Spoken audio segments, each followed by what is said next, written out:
Hey, we're gonna go over to Kick. If you guys want to join us there, I'm gonna turn everything off here in a second, except for Kick. I'm live right now everywhere, of course, but I'm gonna turn everything off except for Kick in just a few minutes. So, if you want to check us out, that's where we're at. That's where we're at. It is, let's see, kick.com/coldbeerconfessional, I think. Let me make sure.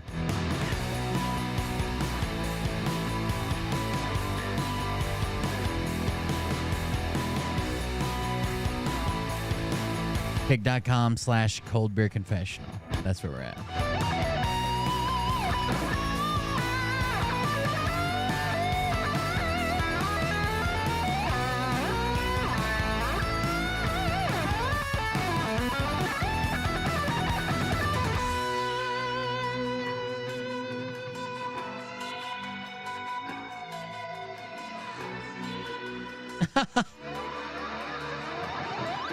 Sorry.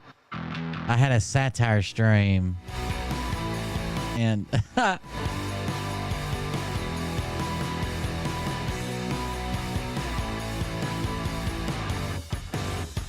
did a stream one time called Phil Godlewski and his hashtag same team, where I like kind of pretended like I was on the same team as Phil.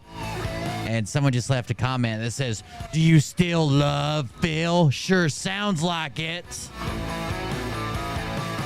Fucking idiots. People don't even get... Oh, God.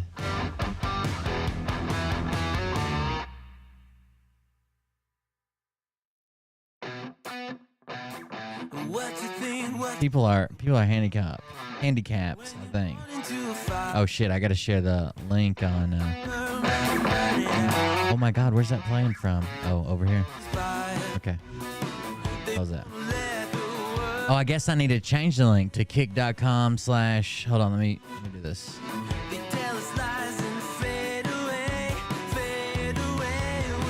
Kick.com/cold beer confessional. I've been sharing the wrong link, guys. Listen up now, because we're never dropping now. Beat the odds, beat the big house. Our brains are bigger than the Dow. We've been thinking for a Delete that tweet. Delete it. I can't believe these gigantic checks that people are getting from fucking Twitter, dude. That is insane. Yeah, we're doing a preview here, and then we will have the full show over on Kick. We're trying it out. See how that works.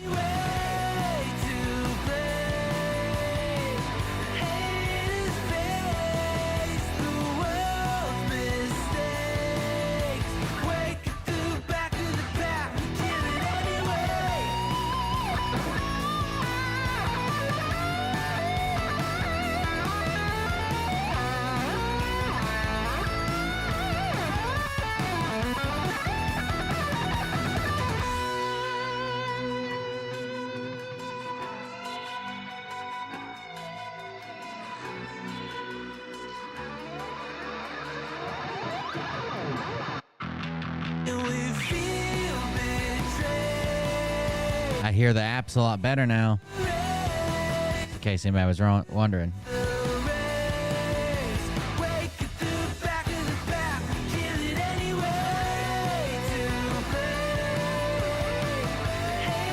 Gotta remember my username and password. Oh shit. So mine's the same everywhere. I think that helps. Had to get my flirt in for the night. Uh-oh. You have to compete with Mariah. She's been in heat lately.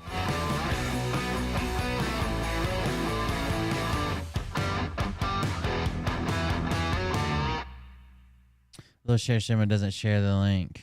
Only this. FYI. Check out. Let's try. But I can tell you, a Kick stream on the Android app. douchebag Oh, well, here's the link. particular show You don't have kick.com/cold beer confession. Oh shit, the music. Oh, it's too much music. We went too far. Okay. Are we ready? Let's run the intro. Hey Daddies, it's me, the Linda Binda from TikTok. I wanted to make this video because I wanted to thank you for watching Cold Beer Confessionals with Will Bird.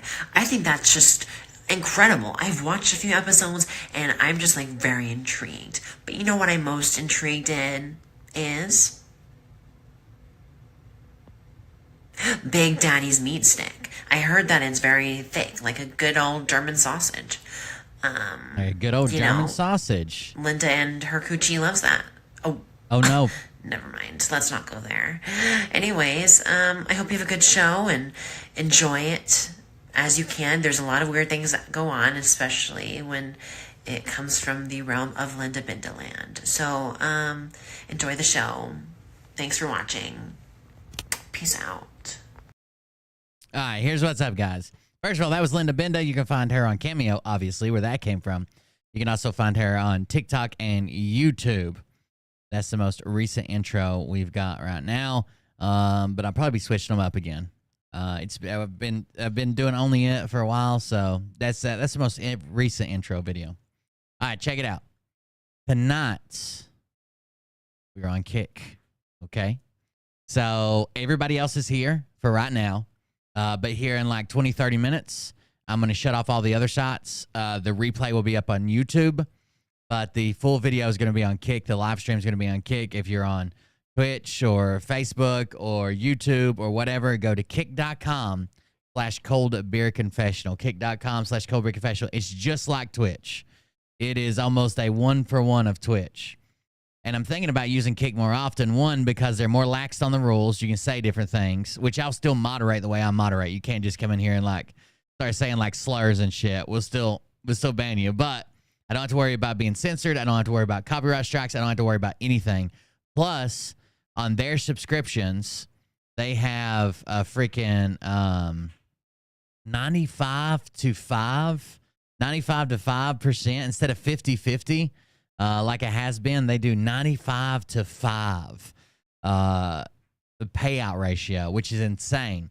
So I'm thinking I could probably get, I don't know how many subs to become an affiliate, but gifted subs don't count. So don't worry about gifted subs right now. To be affiliate on Kick, I'm thinking I can get affiliate there. So you have a minimum of 75 followers. 5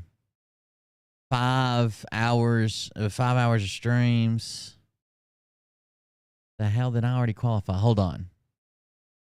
Let me make sure I qualify for this. Oh, I guess so. The total income, subscribers are turned on. Okay. Active subscriptions, future payouts. Okay, well maybe I'm already there. I got some moderators set up, I think. Stream key, security, notifications, profile. Sorry, I'm learning this as you guys are learning this as well, so I'm working on it. I can link all my social media, hide pools, hot tubs, and bikinis, hide slots in casino. So you can hide hot tub streams, which is crazy. But anyways, follow the channel so you can chat, because it's usually on followers only chat. You have to follow for 1 minute before you can chat. It's as long as they'll let me set it. And then come join us. You need an account, but it's kick.com, and it's just like Twitch. It's actually Amazon sells the Twitch program, basically. So their live stream environment or whatever they call it, Amazon sells that to other people. Like you can just buy it and have your own live stream just like Twitch, because Amazon owns Twitch. So come on over if you like Twitch. I think it's better than Twitch as long as the app is doing all right. And that's going to be a big test tonight. So the app was not very good before. Sorry, I saw a nap. The app was not very good before. It was messing up during while we were doing like you would leave a comment and then you would like back out. You would leave a comment, and then when you go to leave another comment, it would freeze up on you. So right now we're on Kick. You can hang out with us for a while if you don't want to come to Kick. But if you want to see the whole stream, you have to come see it on Kick. All right, let me switch this around. You can still support me through Buy Me a Coffee. You can still join Patreon. You can still do the Gun and Bomber. You still do Dono Clip. All those things will still work on Kick. What will not work is the bit donations because they don't have anything like bits.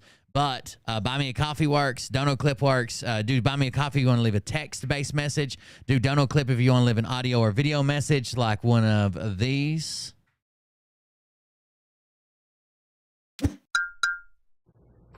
Just like me, you are a very stable genius.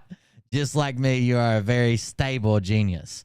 So you guys can check that out. It's over on Kick. We will put that first part of the stream will be here, and the replay will be up on YouTube as usual. When I get to the point to where I'm actually, when we get to the point where we're actually bigger and making more money, what I'll probably do is live stream on one of these other platforms, and then I'll hire an editor to take my streams and cut out the segments and upload those to YouTube. That'll be the new norm whenever I get to that point, that level, if I ever do get to that level. But for right now, this live stream is going to be on Kick, and then the replay that went through, cue it. Then the replay will be on YouTube tomorrow. So you can join us for now. First of all, I unlocked a new fear today. I unlocked a new fear that I didn't even know I had. Well, I guess I knew I'd had it. I'm not claustrophobic. Like, you can put me in like a tight spot. I've been like in a straitjacket. I've been in a fucking coffin as a challenge one time for like 30 minutes. I'm not super claustrophobic or anything. At least I don't think I am. But dude, one thing I cannot watch on YouTube are cave like splunking videos, cave diving videos. I don't know if you've ever seen these cave diving videos, but like it makes my anxiety. I can feel my pulse pick up watching somebody like crawl through a cave where they can barely fucking fit. So I kept getting suggested fucking cave diving videos. It kept getting suggested cave diving videos. Just hit refresh if the audio's out of sync. I kept getting suggested cave diving videos, and I was like, oh fuck. So then I found this story, which is wild. This is what we're gonna check out first. This is from the Nutty Putty cave system, and it's called the Nutty Putty cave incident. After this was done, this guy ends up dying. They sealed the cave shut with concrete. Like they had been back and forth on whether they should shut down the cave or not. They ended up shutting it down for a couple years. They put a management company there, and the management company did some changes, blah, blah, blah. They said they made new rules. You couldn't go alone. You had to be pretty experienced, blah, blah, blah. Anyways, you'll see it. Here we go.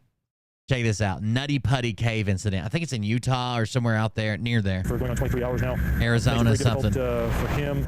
On the 24th of November, 2009, John Jones, a 26-year-old medical student and devout family man, was back home in Utah with his pregnant wife and their young daughter for the holidays. During this, dude, I've been into caves. Okay, I can go into caves. We took a field trip to a cave one time. The Bristol Caverns are a well-known cave system used by local native people or whatever. We went there on school trips, but I'm talking about, like, I've even been lost in a cave. I went in there to get out of a storm, and I was hunting by myself one time, and it opened up. This was in a place called Martin's Creek, and the cave opened up and had a couple different passages, but like most of them, I just had to squat. This is like when like the passage is about the size of your body, and you can like barely move your elbows to get through. You know what I'm saying? Like, you're literally crawling on your fingertips and your toes while you're stretched out like this. Like, that's what I can do. I can walk into a cave. I can crouch in a cave.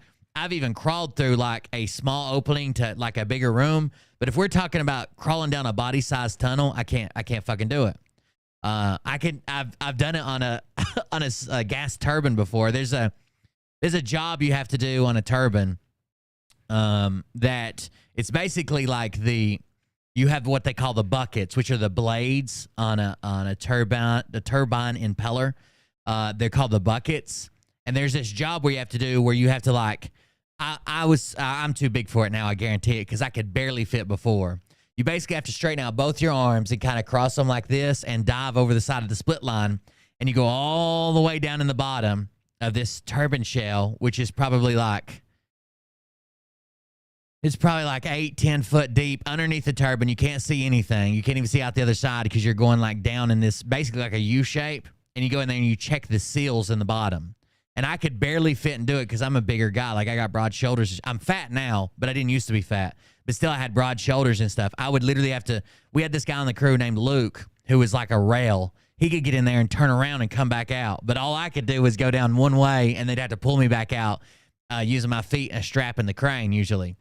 But, I mean, I could do stuff like that. It's the cave part of it. Like caves collapse all the time. Caves, like, I don't know. There's some spots these people go through where they literally have to, like, they'll push all the breath out of their chest to get their chest across, and then they'll have to do it again to get their belly across. Like, that is insane. That's fucking insane. Got sucked into a turbine at Duke Energy. Damn. I watched a guy. This is not a lie. This is separate since we're talking about turbines. I literally watched a supervisor at a hydro plant, a water turbine. I literally watched him he was walking and he was looking at his phone. He put his phone in his pocket, and then he went and pulled up his clipboard that he had at his side and walked straight off into a fucking hole, through like some cones, and even pulled some tape with him into a 158-foot drop. 158-foot drop. Like, he checked his phone, he locked it or whatever, put it in his pocket. The hole was right in front of him, like 10 steps in front of him. And then he looked back and put his clipboard up, and he was looking at his clipboard, and right about the point where he hit the barrier was way too close. This wasn't our job. We were actually on a different one. This is another company that was doing something. They were doing like dry ice blasting and stuff, cleaning up some stuff. But the barrier is way too close. There was probably only like one step in between the barrier, and it was just tape, like yellow tape. It was one step in between the two. So, like, as soon as he hit the barrier, I heard someone scream, like, hey, like, I guess trying to get his attention. But he never looked up again. He stepped off in the hole. His front foot went in the hole, and instantly he went to his knee. But just the momentum he was walking pretty quick, just the momentum carried it off into the hole, and he fell to the bottom and died. Shut the job down. Had to call in, a big inspection and stuff. It was pretty wild, but I don't know. Like, I am a nut job for like situational awareness, like knowing who's around me, knowing where the exits are, knowing where the hazards are. I know Mariah probably hates it. I'll even brief Mariah. Like, we'll sit down somewhere and I'll be like, "Did you see those? You see this by the door? Did you see that?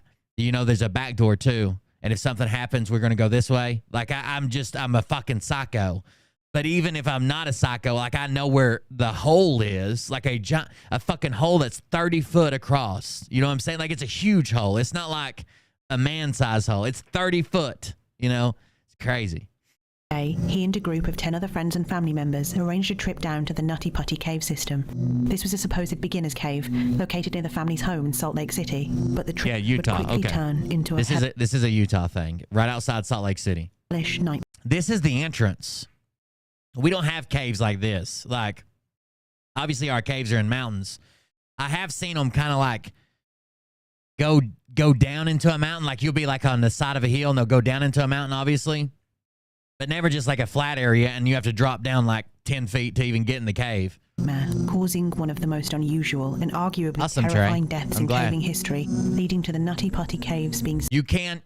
I do have, one of the things I don't have on Twitch is a thing called transcoding, which means if I'm freezing up on you, you can lower the quality. That's not always available on Twitch. It's only available when it's not peak times. So, but on Kick it is. So if I'm freezing up, I'm glitching, I'm not synced up, you can lower the quality some down on the settings.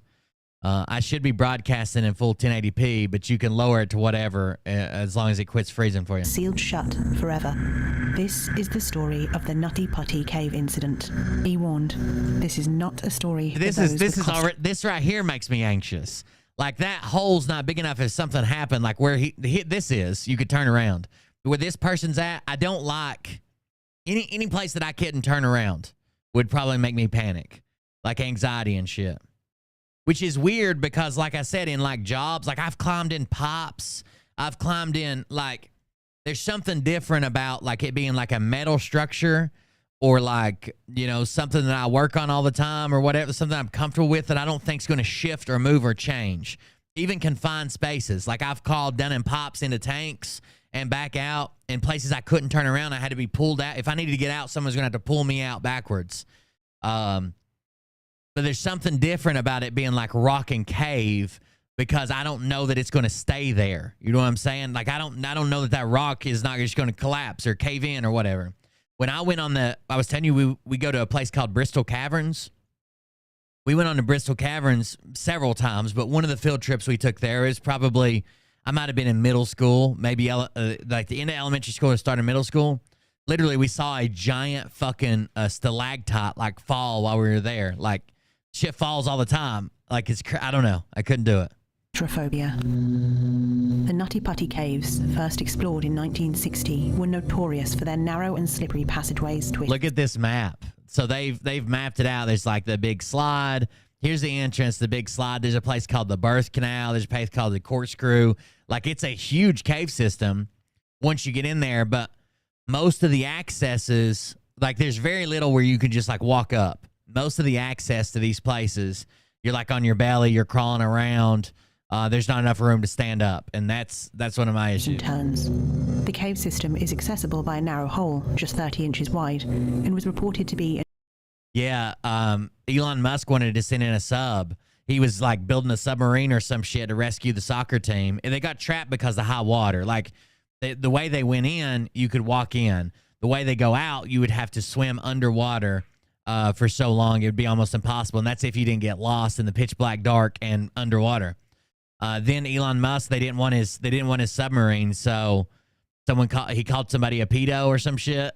It was just a big meltdown. An extremely popular beginner's cave, welcoming anywhere from 5,000 to 25,000 visitors a year. But after a series of high-profile rescue missions between I think the subscriptions are just the same as Twitch, right?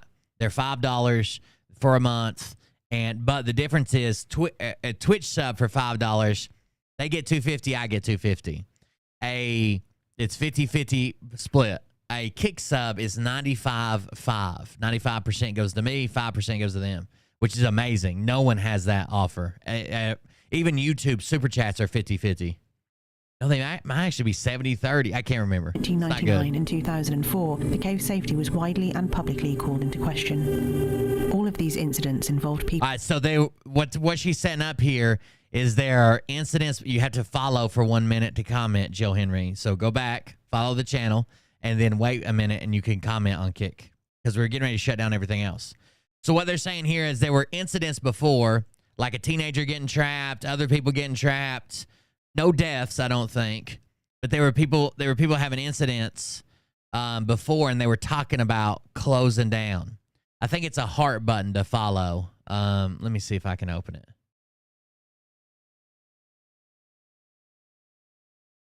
Big.com, bullshiffer. Actually, let's go to his because it might work better. Yeah, so there's a heart over here behind the chat. See that heart? That's the follow. Are you sure you want to unfollow? I'm already following this. There's a heart button, and then there's a notification button beside each other. And when you're watching the video, let's open up someone else's video.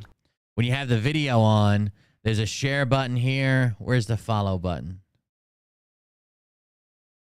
Oh, right there. I'm an idiot. It says follow in green, right? And then it says gift a sub, subscribe. You just have to follow for 1 minute. That's the lowest amount of time it'll let me, and that helps, that makes people want to follow. All right, here we go. Back to the cave. This is wild. People becoming stuck in the smaller passageways of the cave, including a 23-year-old man who became stuck for more than 7 hours just... If you don't see the follow button, turn your phone sideways. ...meters away from the place where John Jones would find himself trapped. In another incident, a local teenager became stuck upside down for an entire night before he could be rescued. Stuck upside down for an entire night. If you're upside, your body's not made to work upside down. I don't know if you guys know this, but you will die from just being upside down. How long upside down until death? Like basically, it pulls in your brain and it pulls in your lungs. Like you can basically drown on your own blood and shit. Do you have to set up an account on Kick? Yeah, you have to have an account on Kick to use. I mean, you don't have to watch. If you want to chat, yeah, you have to have an account. Hanging upside down for more than 5 to 10 minutes can be deadly. as too much blood rushes to the brain. Hanging upside down for more than 24 hours can also cause you to suffocate as the other organs lie on top of your lungs and restrict the amount of air. You eventually slip into cardiac arrest from being upside down that long. What's up, Old Salt? Because of these high-profile incidents, on May 2006, the Nutty Putty cave entrance was gated and inaccessible, and for several years... So they were able to close it with a gate, which is weird. Like, you wouldn't think you'd be able to put it... I can't believe this is the entrance that has a gate on it, but there's the entrance. Local cavers, or spelunkers as they're known in the US, would battle local... You can just watch on Kick without an account if that's all you want to do. But if you want to follow and stuff, you have to... Oh, there she is. Bob Kitten. Thank you. Authorities who were threatening to close the cave for good. Officials stated that the caving system was a ticking time bomb and that it was only a matter of time before somebody was killed. But local spelunking groups argued that shutting the cave down would be unfair to serious...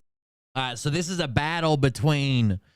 I mean, they basically make it a freedom of choice kind of battle, right? Like, now because some people fucked up and got in trouble or got stuck or had something happen to them, you're shutting it down for everybody. They weren't very happy about that. The argument was, hey, how about we leave it open, post a warning signs, and yeah, kick is good. You just got to follow Zack Attack. Post warning signs and let us decide, right? If you're dumb and you get stuck or something, that's your own fault. That was the argument. The government's saying, hey, it's a ticking time bomb. We've already had people get trapped. We've already had people be stuck overnight. We've already had to do a couple rescue missions, which costs money and time and manpower and potentially lives. It's a ticking time bomb. We need to shut it down. So that's the arguments going back and forth. What they end up deciding, you'll see in just a second, is to put like a management team there. And this management team basically is going to identify the problems, try to help them make rules up to where it's safer. That's what happens before they reopen. Cavers, and that people should take more responsibility for their own safety. It's apparent from the comments and letters written into local papers that some people felt extremely passionate, even indignant, about its potential closure. One letter to Utah's oldest newspaper demonstrates this, reading, "I'm tired of the government deciding it knows what is best for us. Nutty Putty Cave has been a fun spot for me. Both of my sons now love going to that cave. I hope somebody can tell me how many people have been hurt or killed. I haven't heard of any. Possibly a sign telling of the risks involved should be placed by the cave so that we as Americans can decide for ourselves what is best." As there you war go. Waged on, finally. We're Americans. We ought to be able to make this choice. If it's dangerous, we ought to be able to make that informed choice with a sign that says it's dangerous, blah, blah, blah. But we also know there's a bunch of idiots out there, right? We usually cover Q-tards here, which, by the way, we're going to listen to some of Shelly's gel experience tonight. She did an audio recording of it.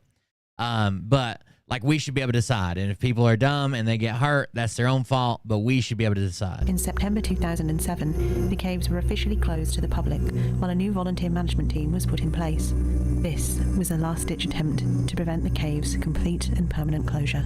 And then, finally, in March 2009, the Nutty Putty Caves reopened with a brand new cave management plan. The new plan enforced a process which required would-be spelunkers to apply for a permit 21 days before their visit and agree to follow certain safeguarding procedures, such as having a minimum of 2 people per visiting group that were, and I quote, experienced cavers. And so, it was under these... All right, so there you go. There's the new rules, right? The cave management team held a meeting to approve and clarify the responsibilities of the cave management team and to discuss the access protocols on the new website. It was obvious that several of the responsibilities of the team were still undefined. The meeting was a success, and the following was approved. Attendees, blah, blah, blah. The cave management team will have quarterly inspections performed that will inspect, verify, and report the conditions of the 4 caves and surrounding property within 300 yards of the cave openings, the condition of the sign and the ledger system, the condition of the gate and lock system, the condition of the anchors, and the replacement of optional rope at the big slide, the condition of optional ladder at the base of big slide.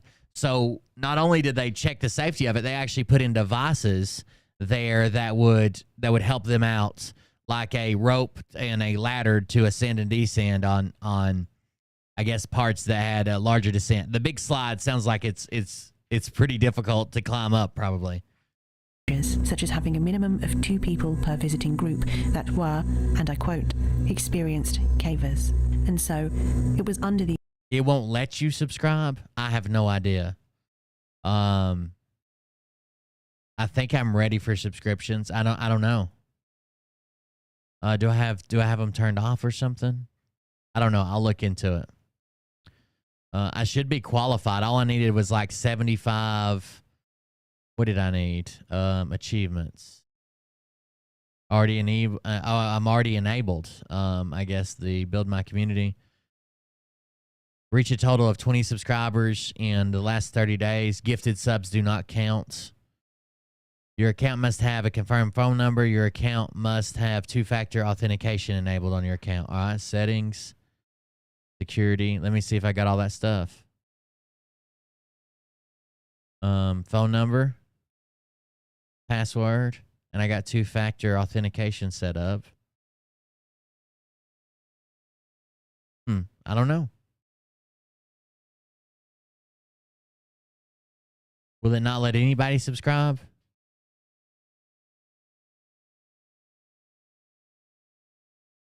Oh my God, it says as of now, you will be receiving 100% of your subscription revenue. Holy shit, that's amazing. 100%. I don't see anything crazy, but I'll check into it here in a second.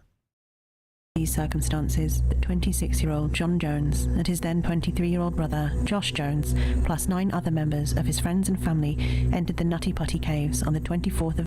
So it was literally him, his brother, and 9 family members. Yours says error. I'll check it out. I subscribed. Let me see. No, you followed.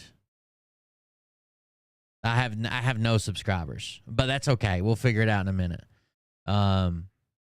So it was them and 9 of their family members. Okay, so 11 people go into the cave.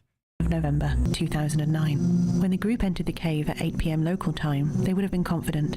Whilst John and his brother had not visited the Nutty Putty caves before, they had spent much of their childhood exploring Utah's caves. In fact, as a small boy, John had more than once acted as a trapped victim for the Utah Cave Rescue Team, a group his father had helped found. But the reality was that John and his brother hadn't been spelunking in years, and there is a great deal of debate as to whether John and his brother could act as experienced cavers on behalf of their group. Nonetheless, So, again, you had to have 2 experienced cavers were some of the rules. 2 experienced cavers.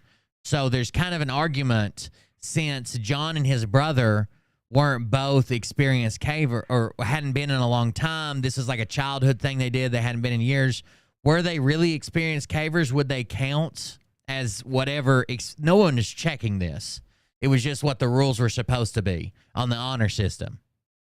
For the first hour, everything went well, as the party explored the largest room in the cave, called the Big Slide. It was at this point that his brother Josh and their 2 friends challenged each other to go further on into the next part of the cave, taking on one of the most difficult to navigate areas, known as the birth canal. This part of the cave is so see the birth canal? That's someone coming out of the Explorer Cami Pullham, emerging from the birth canal. See how tiny this area is? Not only that, there's like a drop on each end. It is very, very small. It is a very small area. And there is a great deal of debate as to whether John and his brother could act as experienced cavers on behalf of their group. Nonetheless, for the first hour, everything went well, as the party explored the largest room in the cave, called the Big Slide.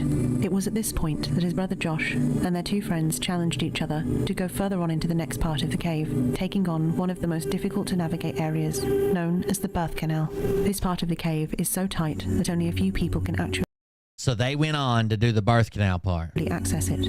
Eventually, the birth canal passageway opens up into a small room. Several people had become stuck in the birth canal previously, but John, a fit, healthy, and slender man in his prime, wasn't worried. Heading through the passageway first, with his brother behind him, John wriggled on just his stomach down what he thought was the entrance to the birth canal, but John unknowingly...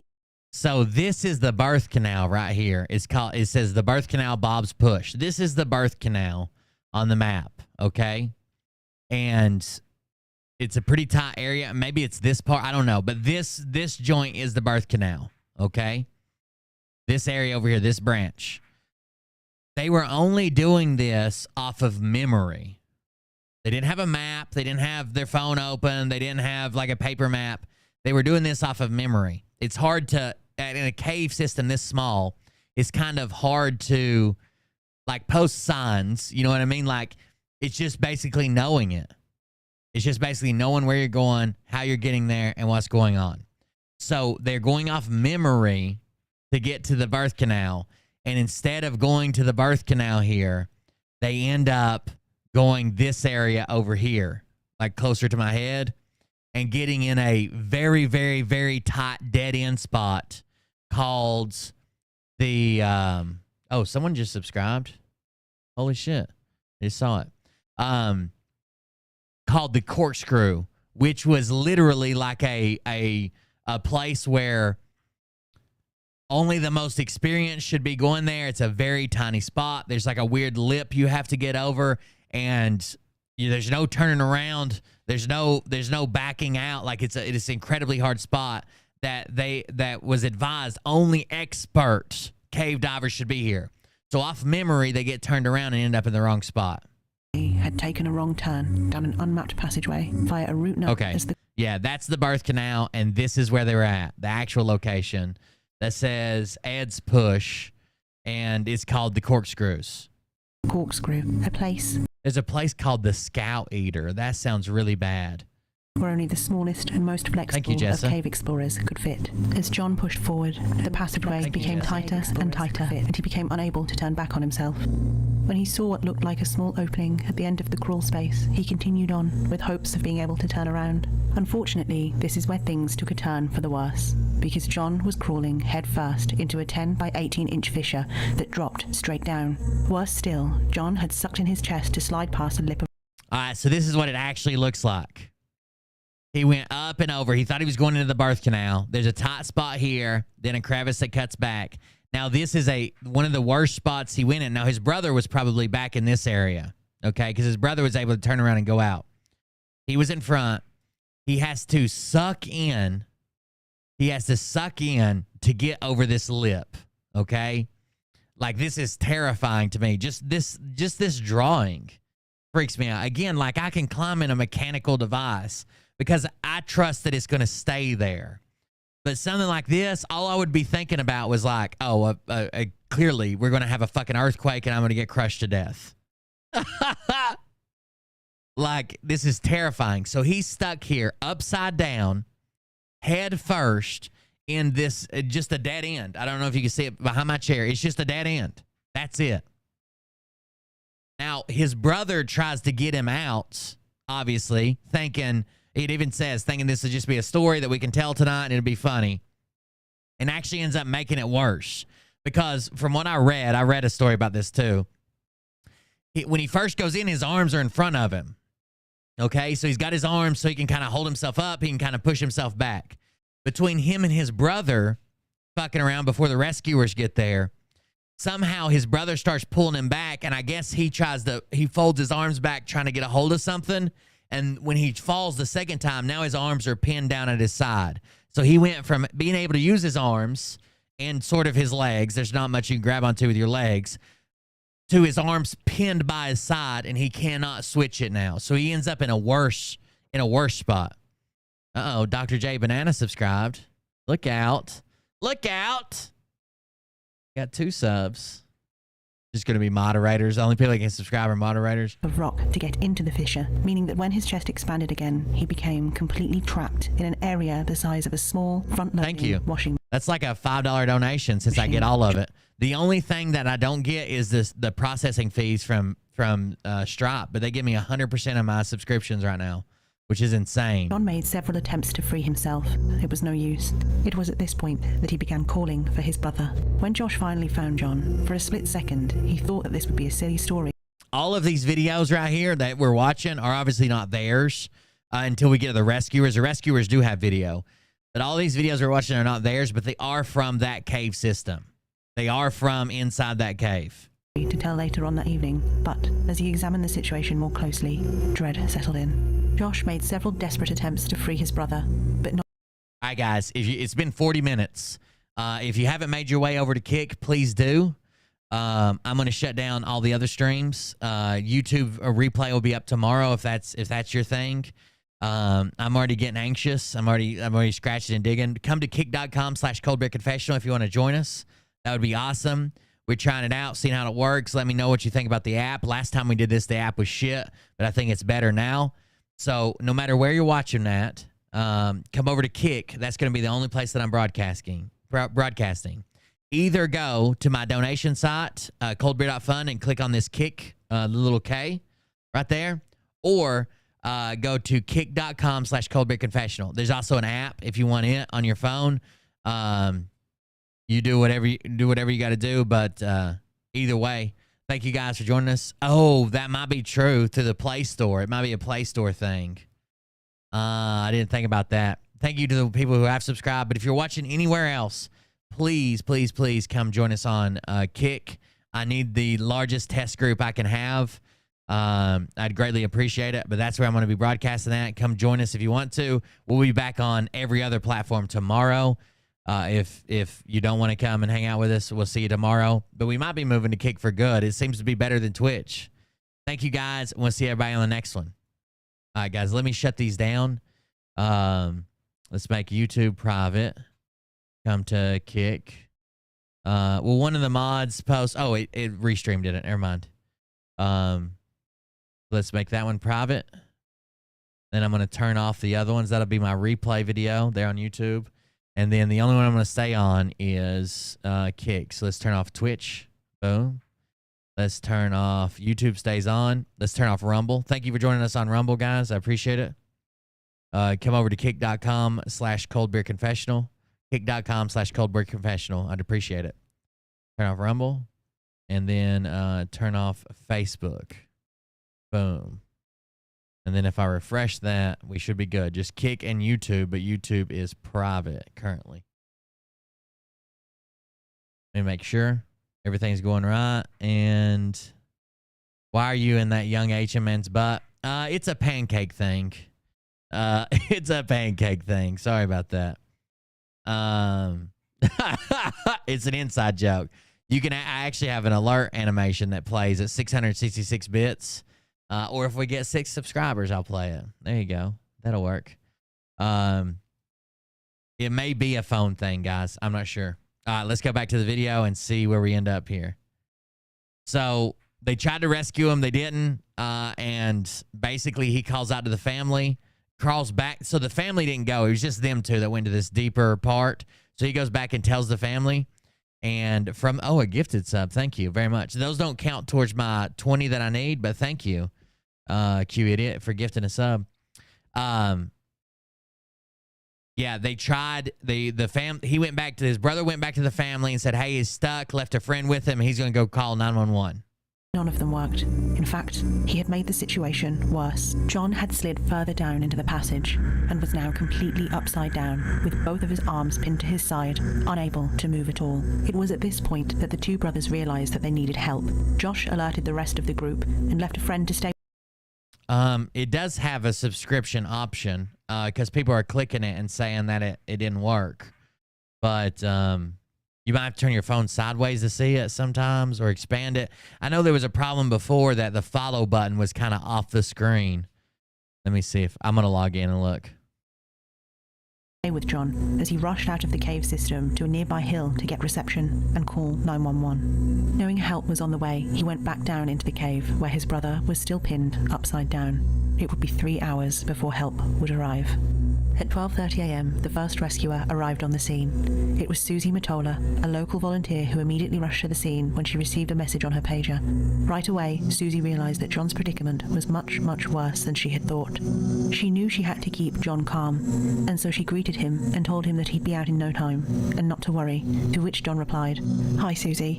Thank you for coming, but I really, really want to get out."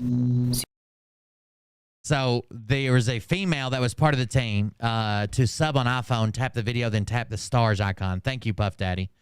There was a rescuer that got there quick. She has a pager. She's part of this group that is like the management group of the caves. She gets there quick. She sees the predicament he's in. She tries to help a few times. And basically what happens is he says, hey, I'd like to get out of here. But he seems to be in good spirits. Seems to be doing all right. but not able to help him with just one person there. And told him that he'd be out in no. Susie, the first rescuer, arrived on the scene. It was Susie Matola, a local volunteer who immediately rushed to the scene when she received a message on her pager. Right away, Susie realized that John's predicament was much, much worse than she had thought. She knew she had to keep. By the way, Q Idiot, are you telling me that it left you gift a sub, but it didn't let you purchase a sub? That is wild. Maybe go to it on Chrome. Can you go to it on Chrome on your phone? Kick.com/CobraConfessional. Keep John calm.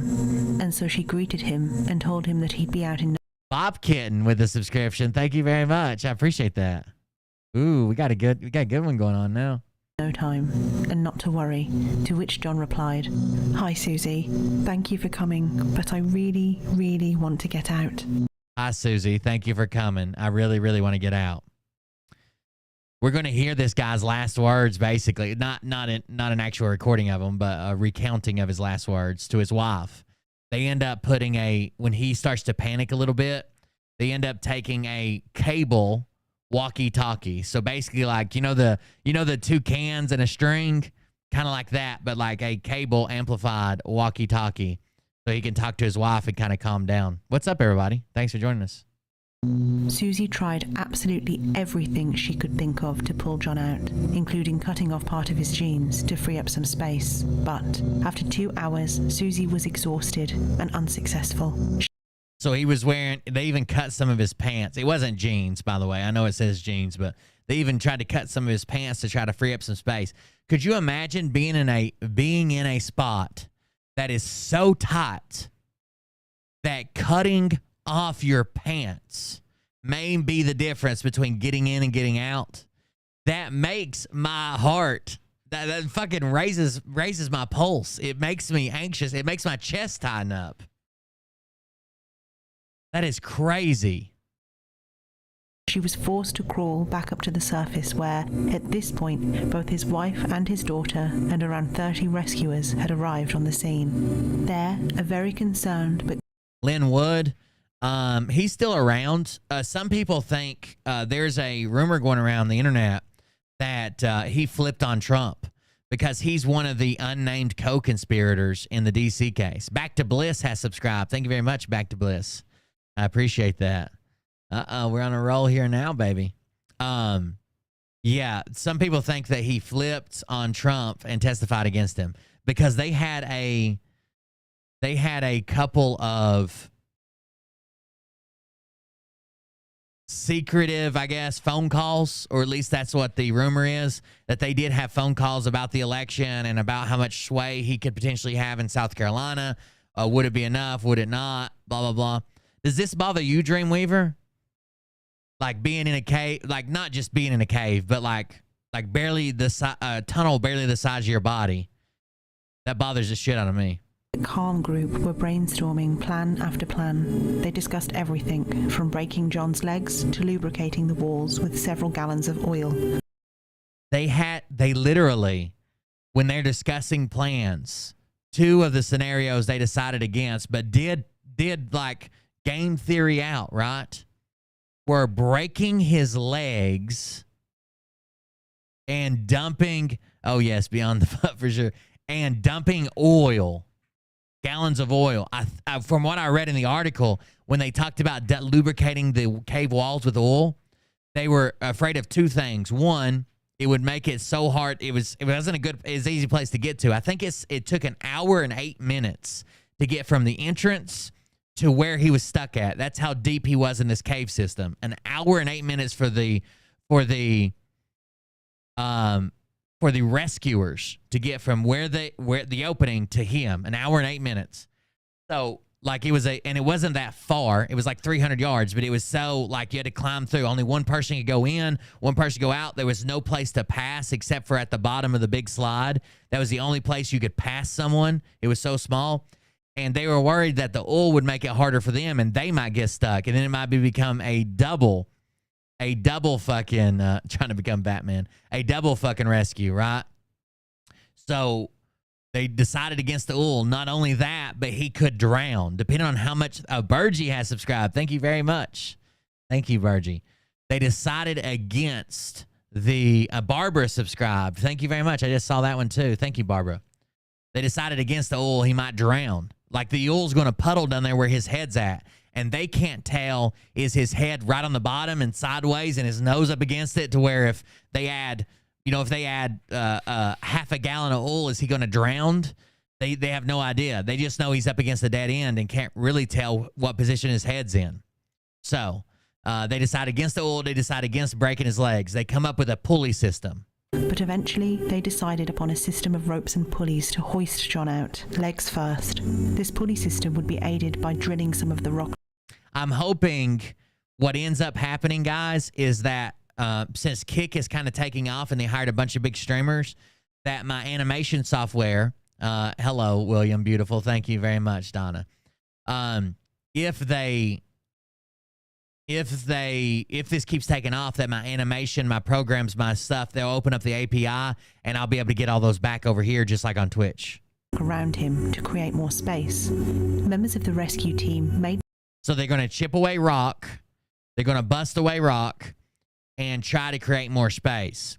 One of the problems they're going to run into, though, is because he's down in this crevice, straight down, head first, the rock, if they bust away rock, they can't catch it all. They're trying to, but some of the pieces are literally falling on him. Their way to John with the equipment, but they And ran a pulley into problems. system. The rock wasn't coming away quickly enough, and removing what did come away from the wall was proving impossible to do safely, not least of which because the rock was falling back down onto John. Oh, I thought I didn't know she said that, or I wouldn't have said it. I thought I read it in the article. Kate Manda has subscribed. Look out. We're on a roll now, baby. That's 7 subs. Look out. Back at the surface, the rescue team, now in their hundreds, were all becoming increasingly concerned. Things were moving slowly. Each trip to pass a piece of gear to John's location, That's right, 700 feet deep within the cave, took an hour, and only one person could ascend or descend down the passageway at a time. One person at a time. The only passing spot was, well, actually, there could have been 2 passing spots. Wherein I showed you that map earlier. Let's see if we can pull up that map. Hold on. The Nutty Putty Cave System map. Open image, a new tab. So there could have been 2 passing spots, actually. So basically, at the bottom of the big slide, there were ropes here to help you go down it. This is a huge descent, right? That's why they call it the slide. Basically, you could slide down it. And you have to pick on either side of this large rock here. But there was water that pulled here, and they could pass each other. They could have passed each other in this offshoot or in this offshoot, but that meant someone going in like into a very tight space. So they decided against that, right? Because they might be hanging up or taking time or getting someone else stuck. So basically, the only place they could here's the entrance. So probably about halfway to where he was at. Yeah, probably about halfway to where he was at was the only place you could pass, and it took over an hour to get to him. An hour.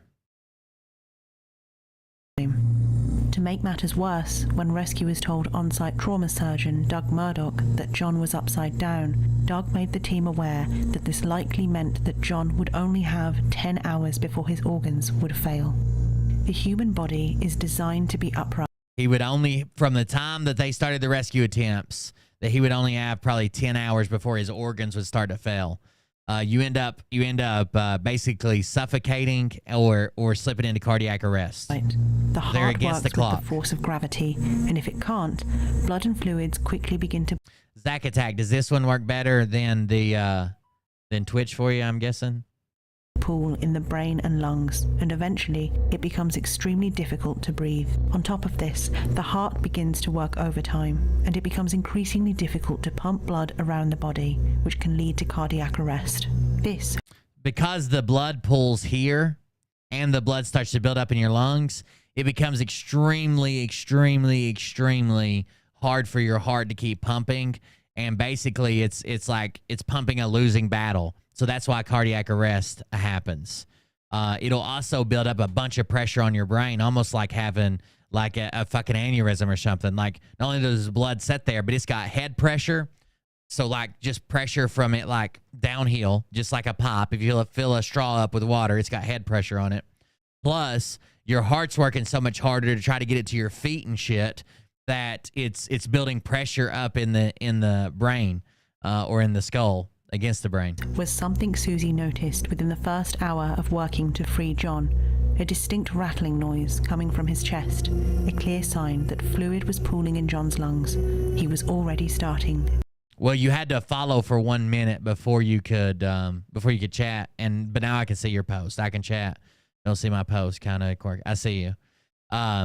So she heard rattling in his breath, like when you have like pneumonia or whatever. You know how you get like a rattle in your lungs? Same thing. To asphyxiate. The rescue team decided that the immediate goal should be to get John out of his dangerous position. All right, so here we go. We got a rescuer here. We got a rescuer here. And we got John right there. He's down here head first. Look behind my chair.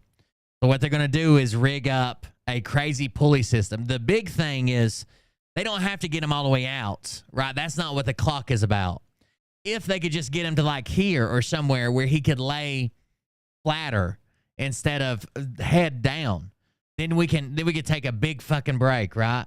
If we could get him to somewhere where he can just lay almost flat or stand up, preferably, we could take a big fucking break. We could go get more gear. We could get more people, whatever.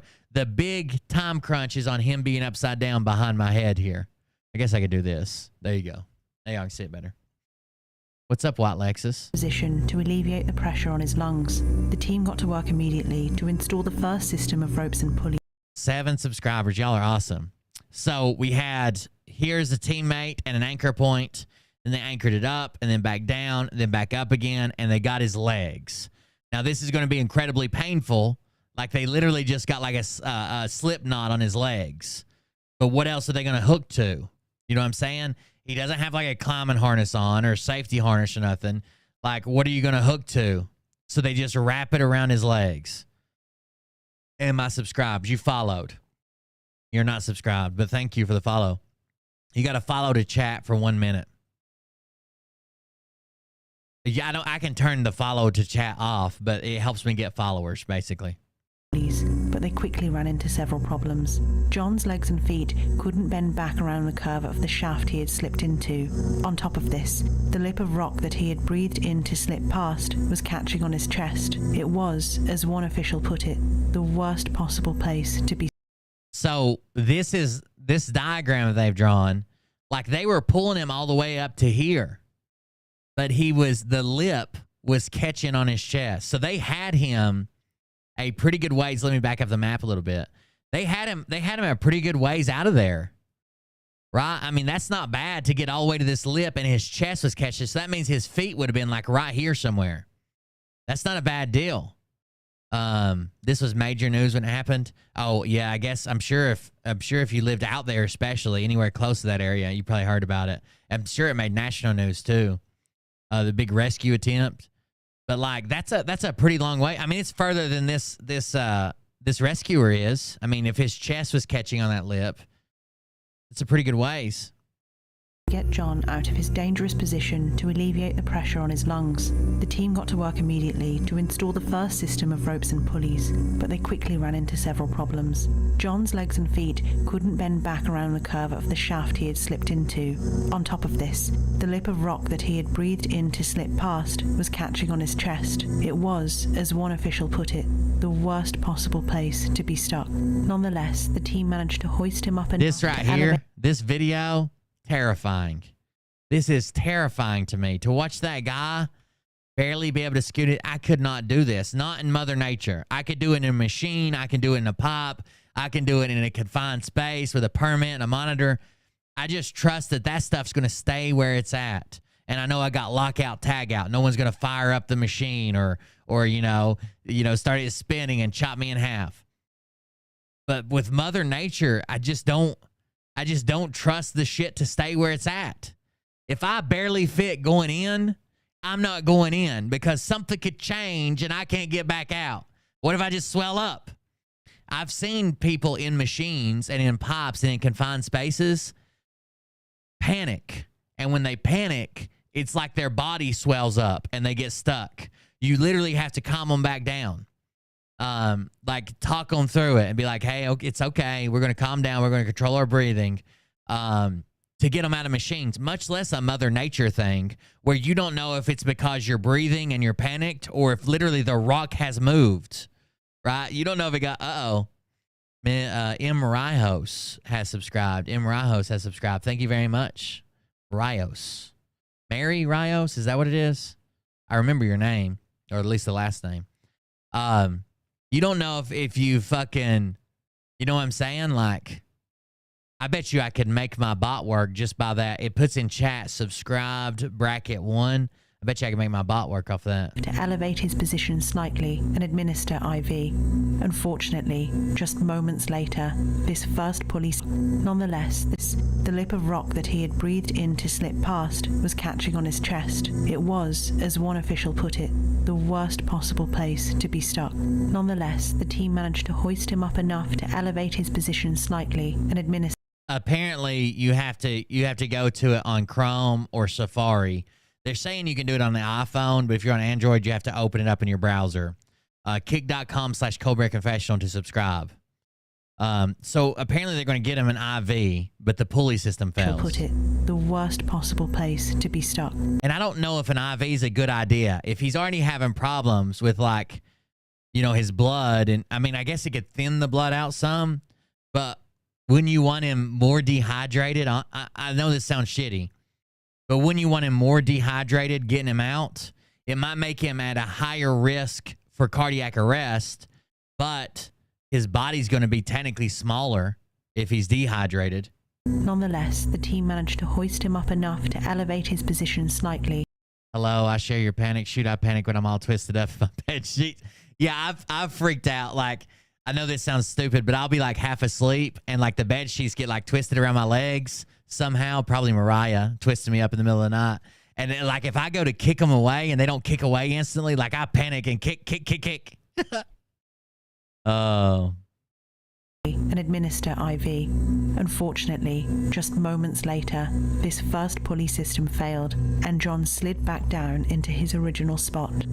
Look how, I mean, like, it doesn't look like this motherfucker's boots are going to fit. This is terrifying. This, I don't understand.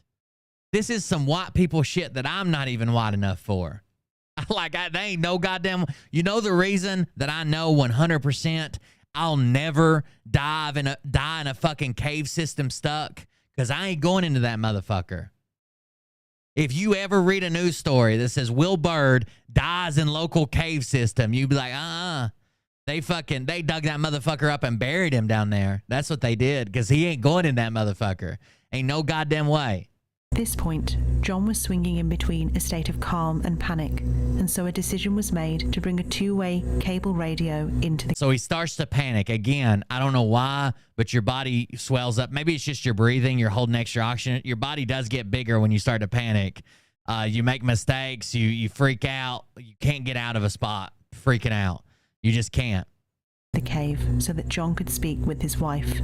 The conversation was... Okay, Barbara says you can subscribe on, and she did subscribe. Barbara was one of them. Barbara 34653, yes. Turn your phone sideways and you can subscribe on Android. Tense, but it did serve to keep him calm enough for the next system. Someone said it's a star. It looks like, at least on iPhone, it looks like a star. Of ropes and pulleys to be installed. So listen. When the pulleys failed and he panicked, he fell back down to his original spot. He fell from the lip part all the way back down to his original spot, which couldn't have felt good. The pulleys ripped out of the wall. He started to panic. They took a cable walkie-talkie down to him so his wife could talk to him and calm him down some while they rigged up new pulleys. Now, that's probably a good move right there.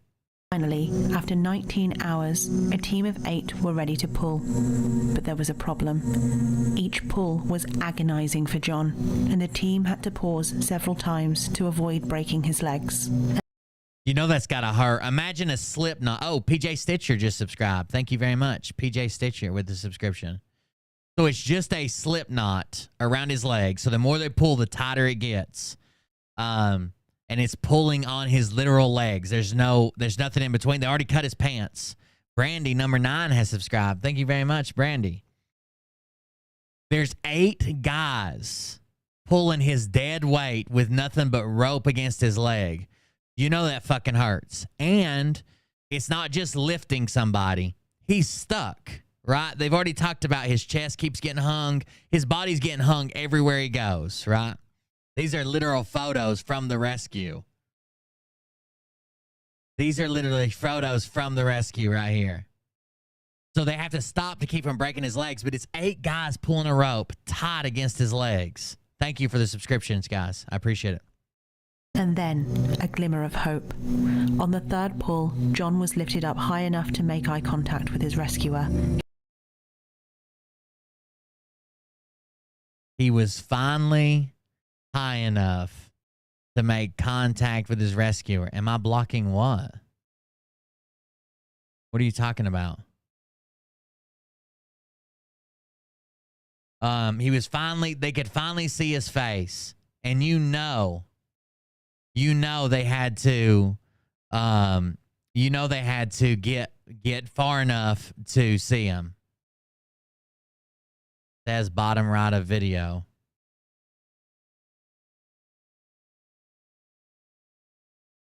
Like, could you imagine, like, I don't know what you're talking about. Could you imagine how excited he probably was? How excited he probably was to see people.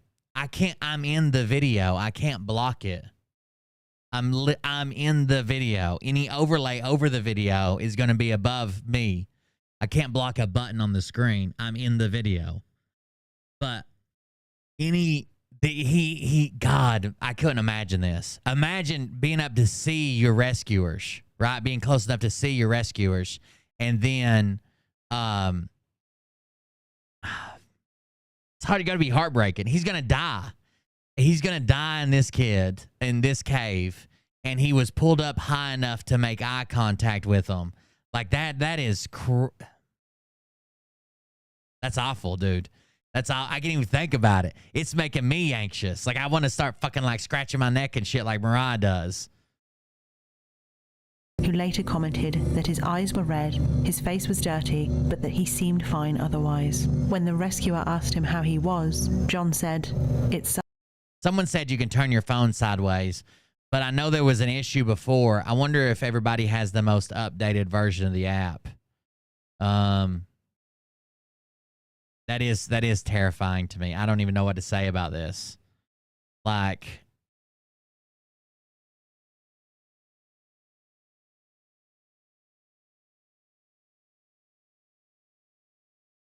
to see your rescuers and then, oh my God.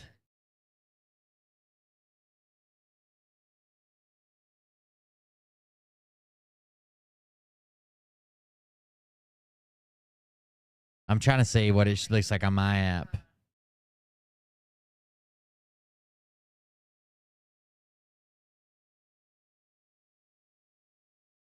I'm following people just see if it'll let me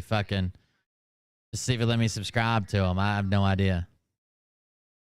I know the app was kind of wonky and they've done updates, but since then, there's another photo of him. They can literally see him. They can literally see him while they're pulling him out, but they can't get him out. Imagine being that close. Oh Rudy shit! Giuliani, he's really feeling. I skipped the video somehow. Being stuck in that position for going on. We'll get back to where we were just at.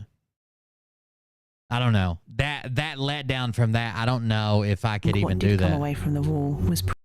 Like At this seeing point, the John was swinging in rescuers. between a state of calm on his chest. It was, as one official put it, the worst possible spot. At this point, John was swinging. It did serve to keep. The team had to pause several. A lot of these caves as well will have like water running down and shit. There we are. We'll have like water running in them constantly. That makes me more nervous that like a gigantic piece of rock is going to separate or fall or something. Like that makes me even more fucking nervous.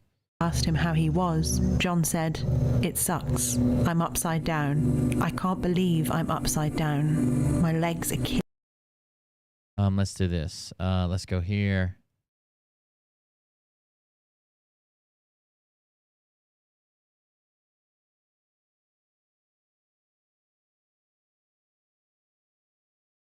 How to subscribe to someone on Kick 2023. We have to watch the tutorial. 1 month ago. Let's see what they said.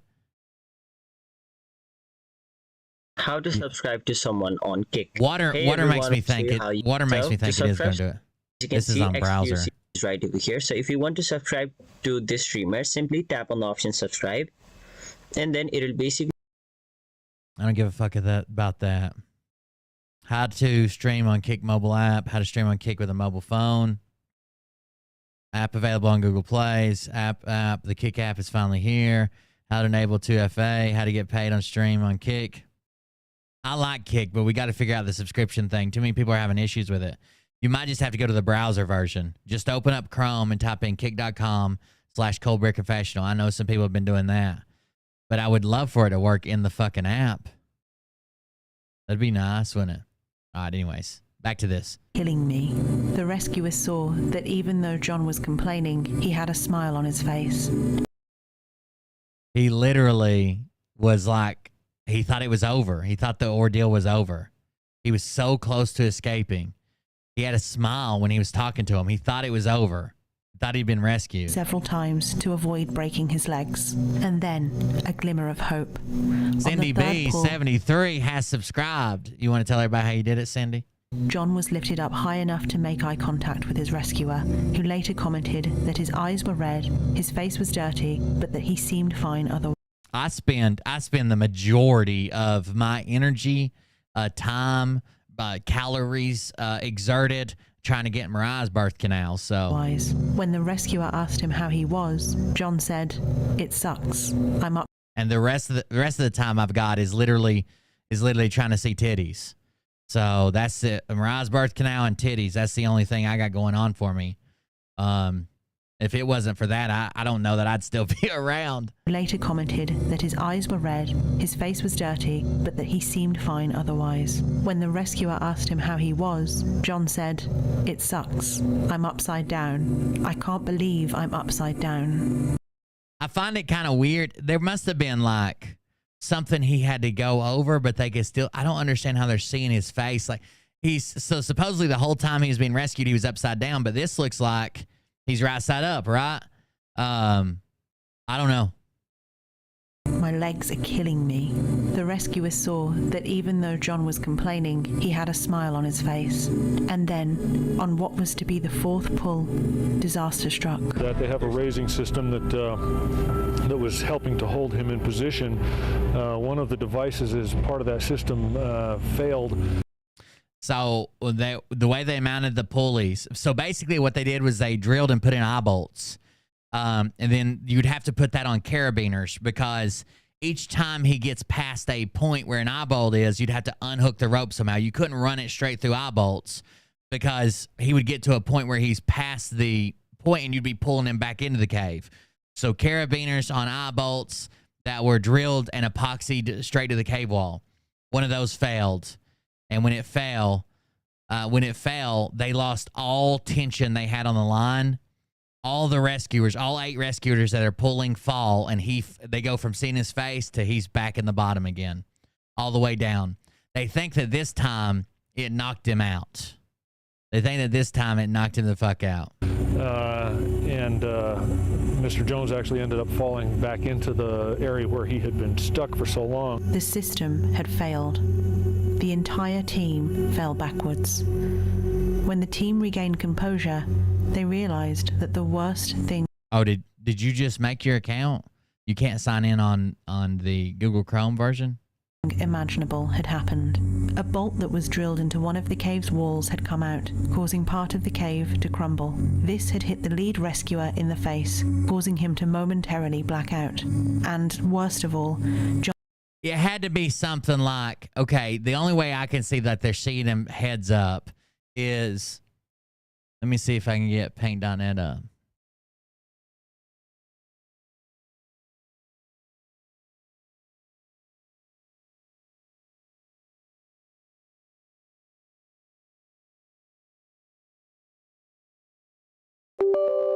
I'm working on it. It's installing. Hold on. It'll take a second to extract it. It had to be something like they're going over there. Had to be like something there, because from what I read in the article, he was basically upside down the whole time, and that's what leads to his death. Between that and him being knocked unconscious, they think, because they never get him to speak again after this fall. He's breathing, he's got a pulse, but they oh, you can't remember your password. They can't. He's got a pulse, he's breathing, but they can't get him to respond again. Sorry, just a second. I'll show you what I mean on paint.net if it'll fucking load. I did an update last time I used it, and now it's installing the update. It does the update when you exit, but if you don't open it back up, if you don't open the thing back up afterwards, it doesn't finish the update. There we go.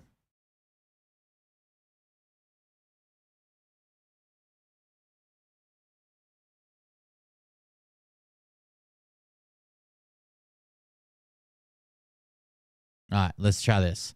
So, like, where they're at is kind of like this, like an area like this. So, let's bring up the brush size to about 10. That'll work. So, the way they crawled in is it basically comes down like this. Then it goes up. Then it goes back down. Then there's like this weird lip. And then it goes straight down. Okay? Oh, that kind of looks like a dick. So, it has to be the case that if they're seeing him heads up, that this is probably not completely solid. Like, it's got areas in it where you can, like, see through to the other side. So they're not actually seeing him from the spot that he's going to escape from. Instead, they're seeing him from, like, these guys being over here, and they can see through, like, this pile of rubble. It's got to be big enough rubble that they couldn't move it, right? Because that'd be the easiest way to do it. And they tried chipping it. They tried breaking it. It's got to be the case that they're actually seeing him through the area that he's not escaping from, because by all accounts, he was upside down the whole time.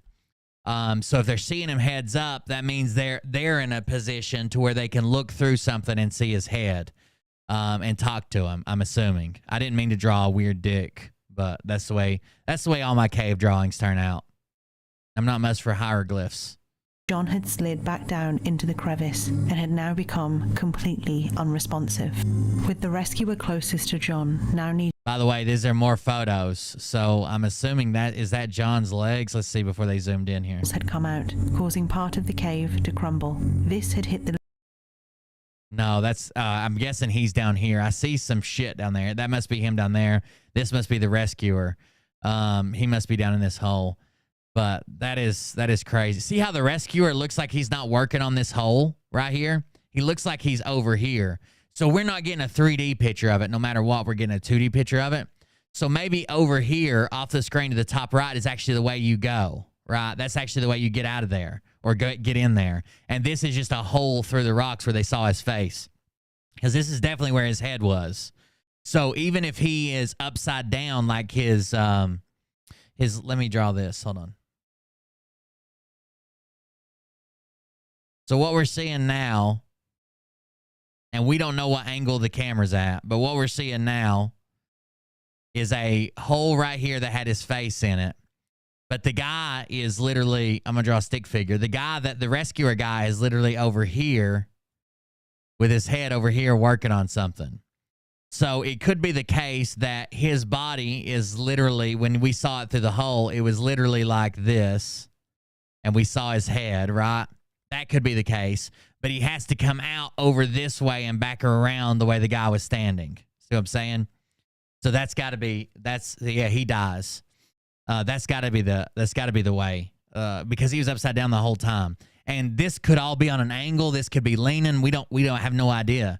The only thing we've got relative is the people, and they could be laying on their sides. You know what I'm saying? Like, it's hard to tell what's up here. Lead rescuer in the face, causing him to momentarily black out. And so when the bolt ripped loose, the guy that was the lead rescuer, when the bolt ripped out, the bolt and a chunk of rock hit the lead rescuer in the face and knocked him out. There's so much pressure from pulling on his legs, that the bolt rips out, and a piece of the bolts, carabiner or whatever, and a piece of rock hits the lead rescuer, the guy in charge, in the face. He blacks out, so he has to be removed. He has to be taken out, which is a big like I said, it's an hour in, hour out. You can't pass anybody. Somebody's basically got to help him out. I'm sure they didn't send him out by himself. And worst of all, John had slid back down into the crevice and had now become The American 66 says hose and holes both. completely unresponsive. With the rescuer closest to John now needing medical attention, a second lead rescuer took his place. So they bring in the whoever was the second most senior person becomes the lead rescuer, right? Satisfied that John was in fact still breathing, in a state of desperation, the new rescuer somehow managed to slip a rope around John's waist, but he himself became stuck and needed. So somehow they're able to get so it came off his foot. When all this happened, lead rescuer gets knocked out, the bolt gives way, the rope came off his foot. All the rope come back up out of the hole. Somehow the second lead rescuer that they sent in was able to get a rope around his waist. So maybe he didn't fall out all the way back down the bottom. Maybe this guy was really tiny, and obviously he's a good climber or a good splunker or cave diver or whatever you want to call it. So he was able to get a rope around his waist. Help from other members of the team, sustaining multiple injuries in the process. But because he got stuck and kind of fell himself, the second lead rescuer got injured putting the rope around the guy's waist, and he had to be pulled out. So now that's 2 hours worth of getting other guys out of there. And then a third person comes up to be the lead rescuer. So both of the lead rescuers, which they're all just volunteers, but I'm sure they put the most experienced guy there. Both of those guys are in trouble. A third lead rescuer made a last-ditch attempt. This spot was not closed off, White Lexus, but it's called the Corkscrew, and it had a big warning. If you looked at the map or the website, only the most experienced, very difficult, very hard, blah, blah, blah. It's called the Corkscrew. But what happened was him and his brother used to climb in this cave when they were young. They were in high school. They're now adult. Well, they're now in college. They hadn't been in there forever. They thought they were in a different spot called the Birth Canal, which is like a very touristy attraction. It's a small hole that you climb through, blah, blah, blah, but it opens up into a room and you can turn around and come back out. They thought they were at that spot. They didn't know they were at this really horrible spot because they were doing it all off memory. And memory is shit usually. Most people's memory. Have you guys ever seen where they stage like a robbery or an incident or whatever, and then they interview people like they're witnesses?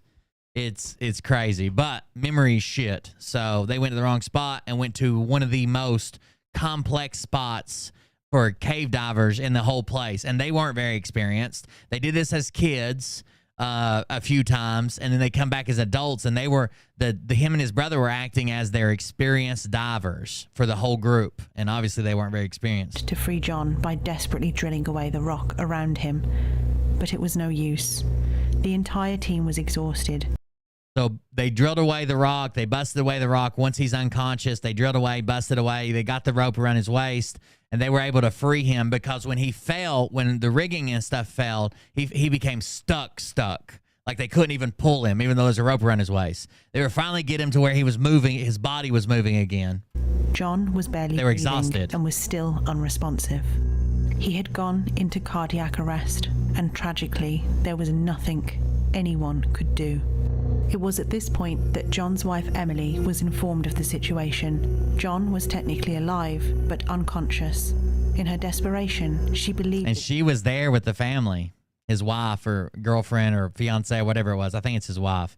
But she was there with the family. You know, there was 9 of them besides him and his brother, 11 total. And they have to tell her, like, hey, he's technically alive, but his pulse is weak. He's unconscious. We don't think we have much time left. That he could still survive the ordeal and continue to radio down. In one of her final communications with John, she said, "I know you've been pushing so hard for so long." By the way, I've got to get a new phone. I've been trying to go live a couple times on TikTok. I want to do a TikTok live during the day, but my phone's all fucked up. I'm gonna have to buy a new one. It basically, I replaced the charging board, but it still doesn't want to charge. Sometimes when I plug it up, it says it'll take like 9 hours to charge. So I'm gonna buy a new phone. I just paid this one off not too long ago, so I should be able to get it on payments to get it here within, a few days. So If you're looking for me to go live from my phone, it might be a little bit. Why don't you rest for a minute and take a break? And then These were her last communications words. with John. She said, I know you've been pushing so hard for so long. Why don't you rest for a minute and take a break? And then you can push again. You know, that's sad. That's basically the last words she ever spoke to him. But it's kind of fitting. You know, if some reason, if some way he could have heard that or could have, you know, subconsciously absorbed that or whatever you want to think when someone dies. I mean, you know, someone telling you it's you know, it's okay, take a break, whatever, and then you just go back to, you know, basically go to sleep forever. That wouldn't be the worst. I mean, the cave and everything, at least that's kind of a little bright spot. He got to talk to his wife. He got to hear her voice, hopefully, and then that was it. Yeah, like permission to leave. Like when you're at bedside at someone's death and you're like, it's okay. I know you're tired. It's all right. Just, you know, you can take a break, you know, and they take their last breath kind of deal. Said, I know you've been pushing so hard for so long. Why don't you rest for a minute and take a break? And It's pretty then sad. You can push again. At this point, whilst they couldn't officially confirm it, rescuers suspected the worst. And so, a brave paramedic was sent down to take a pulse, confirming what everyone had suspected. At 11:56 p.m. on the 25th of November 2009, John Edward Jones was pronounced dead 28 hours after he had initially. So he was pronounced dead 28 hours after he initially entered the cave. Now, one thing I do think they mess up on is very overzealously they tell the wife, hey, we'll do everything we possibly can. We're getting his body out of there. They probably shouldn't have said that. But, you know, I'm sure they were trying their best. At 11:56 p.m. on the 25th of November 2009, 11 John subscribers, Edward let's Jones go. was pronounced dead 28 hours after he had initially become stuck. Emily was initially in complete disbelief. She refused to believe that her husband could die from such a simple mistake. That's actually him right there in at a different time, or maybe this was the family trip. I don't think so. I think this was him when he was younger because he looks younger and he's got on a different shirt. But that's actually John right And there. did not accept that a pulse taken from the leg could indicate that he was dead. Eventually, officials managed to calm her down, agreeing that they would do everything in their power to remove her husband's body from the cave. Not wanting to let a grieving widow down, the team discussed what was reported to be some rather distasteful plans to get John's body out, but this would prove to be impossible, even if they were able to. The big room, the maze. The big room probably wouldn't be a bad area, but it's pretty tight to get there. There's a lot of named spots here. Let's see. The entrance.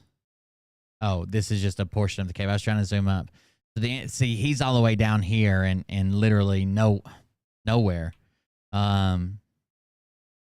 He thought he was here.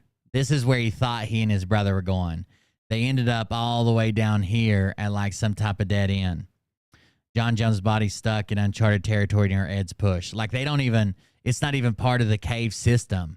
This is the corkscrews here because apparently there's ways to get in there and like turn around and come back to different levels. But he's over here and they don't even really, it's not even marked on the map. To free John, his lifeless body would not be able to twist properly in order to be fully removed from the cave, at least not intact. So there's no way to, because he's not in control of his body and he's dead, right? Which is going to make it so much harder. Like before, all they had to do again was to get him upright. If they could get him upright, then the clock resets. He could probably gain his strength, get some water, and help his way out. But now we're talking about carrying dead weight all the way out. He can't bend. He can't help. He can't walk once we get him upright. He can't nothing. So it's going to be impossible, especially like there's the big slide where you have to climb a ladder or use a rope. Like there's no way that they're going to get him out intact, like all the pieces. There's just no way. It was decided, given everything that had transpired, that it was simply too dangerous for the rescue team to attempt And again, they've already got 3 guys injured from the rescue to team. remove his body. And so, That's a right, decision Bug was Dude. made to seal the entrance of the cave with concrete, with John's body inside forever. John's family So they sealed and closed the cave with him inside of it forever. I mean, I would like to think this is what he really loved doing and blah, blah, blah. Whatever makes you feel better about it, but it is a sad video. He had a plaque installed on the entrance of the cave in his memory. Later, the family would release a statement where they said that John Edward Jones, husband, father, and pediatric cardiologist in training, would be remembered for his, quote, good nature, delightful sense of humor, strong work ethic, a genuine love of people, a masterful ability to relate to children, a love of and unwavering faith in the gospel of Jesus Christ, and his commitment to his family as an amazing husband, father, son, and brother. To this day, John's remains are still inside the cave, serving as a harrowing reminder. This is the most terrifying thing to me. Being in a spot that's just barely bigger than your body in Mother Nature. Like I said, I could crawl down. If I could fit in a pipe, I can crawl down a pipe to the other end or whatever, knowing how long it is, blah, blah, blah. That's another thing. When you're talking about Mother Nature, it's not like, hey, you just have to crawl down in this machine, then out a pipe. It's about, 10 yards or something, right? 30 feet. Mother Nature, you don't know where you're going and how long this goes, how much tighter it gets. Is it going to get smaller? Is it going to get bigger? Is it going to get this? Like, no way. Reminder of the very real risks of cave exploration. This is the Real Horror Channel, the place for all crazy, things ain't it? really horrifying. I'm hyperventilating. Don't do that.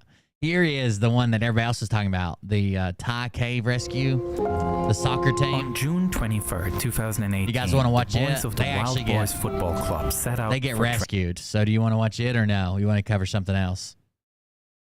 training as usual. They were a football team of 11 to 16-year-old boys with a coach and an assistant coach. A palate cleanser.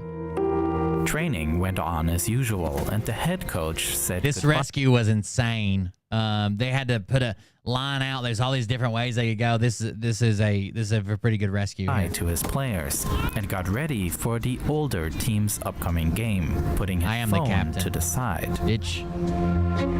Not you, just in general. You can't call Dr. J names. She'll show up at your house. Later, when the coach pulls out his cell phone again, he sees countless missed calls from the boys' parents. The children hadn't shown up at home, despite hours having passed. The coach calls his players individually, but none of the children nor the team's assistant coach could be reached. Until one player finally answers the phone.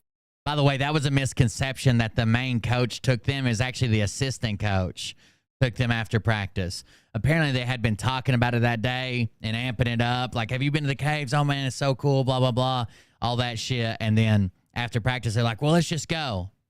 The phone. Song Paul.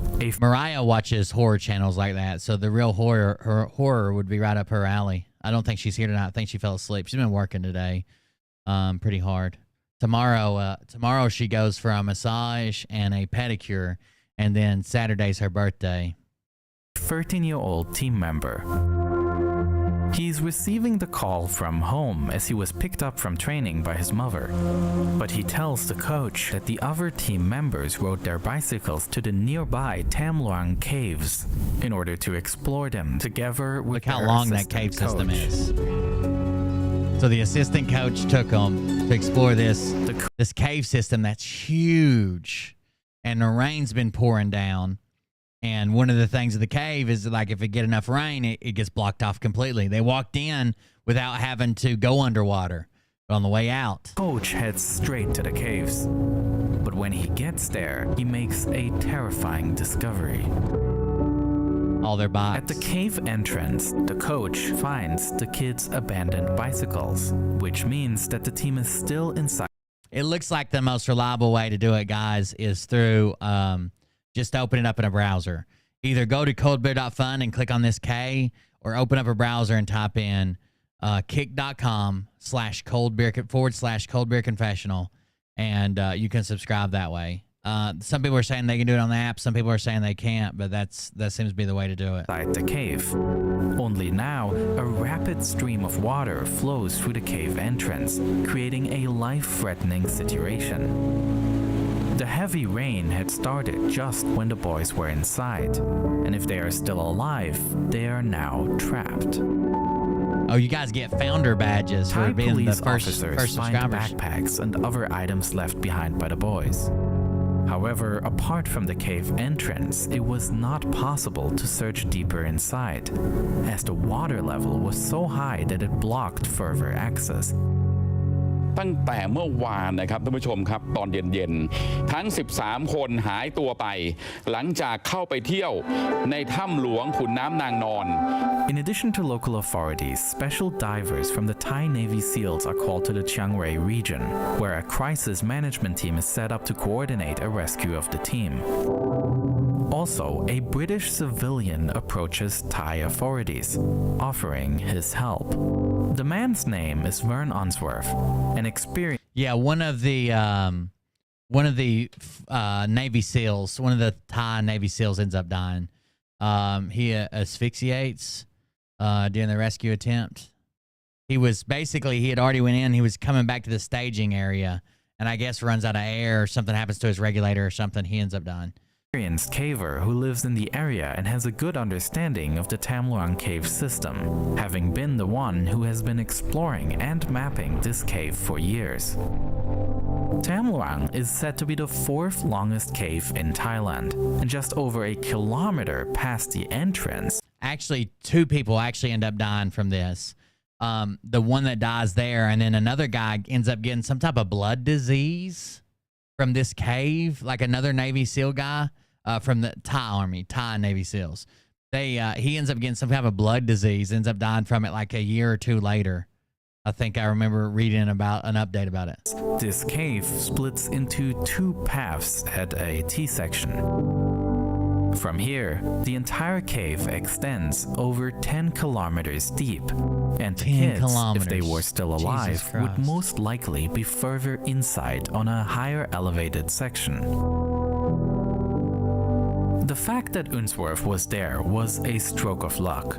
He connected Thai authorities with the British Cave Rescue Council and enabled cave. So it's just crazy luck that Unsworth is there, that just happens to be there, and this is what he does. Like, he's like part of this cave rescue council, and he goes out and rescue. It's just crazy luck that he happened to be there at that time. Cave divers John Valanton and Rick Stanton to fly in and join the search efforts. John and Rick were longtime dive buddies with a great deal of trust between them, as they have performed a large number of rescue and body recovery missions together. Out of the breaking news overseas, 12 players and their coach missing. We don't know how far they have Yeah, gone. there was like a With There's like new a ton of experts people involved in arriving this. every day. There are I think they said like 10,000 people volunteered or some shit like that.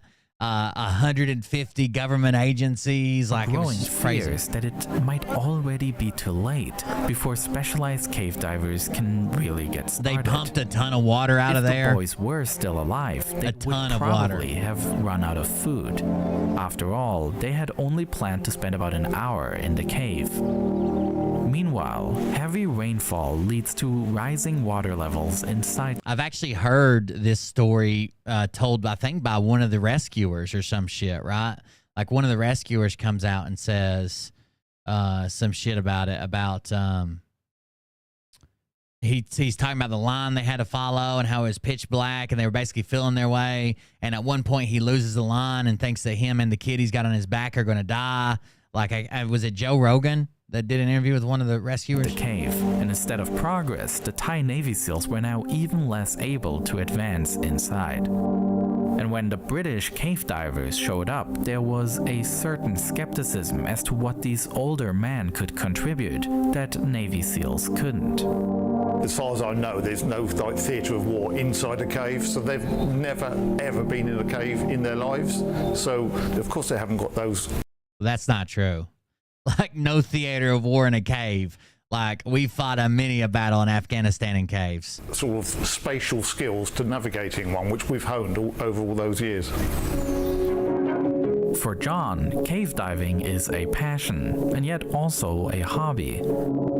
Full-time, he works as an IT consultant. and Rick Stanton is a former firefighter. But while the two civilians lack athletic or military understanding, they have a special skill set that is perfectly suited for the conditions here. Although they are only civilians, they are the absolute experts when it comes to... So basically, this is a very porous cave with that water going in it, and it's kind of being softer rock.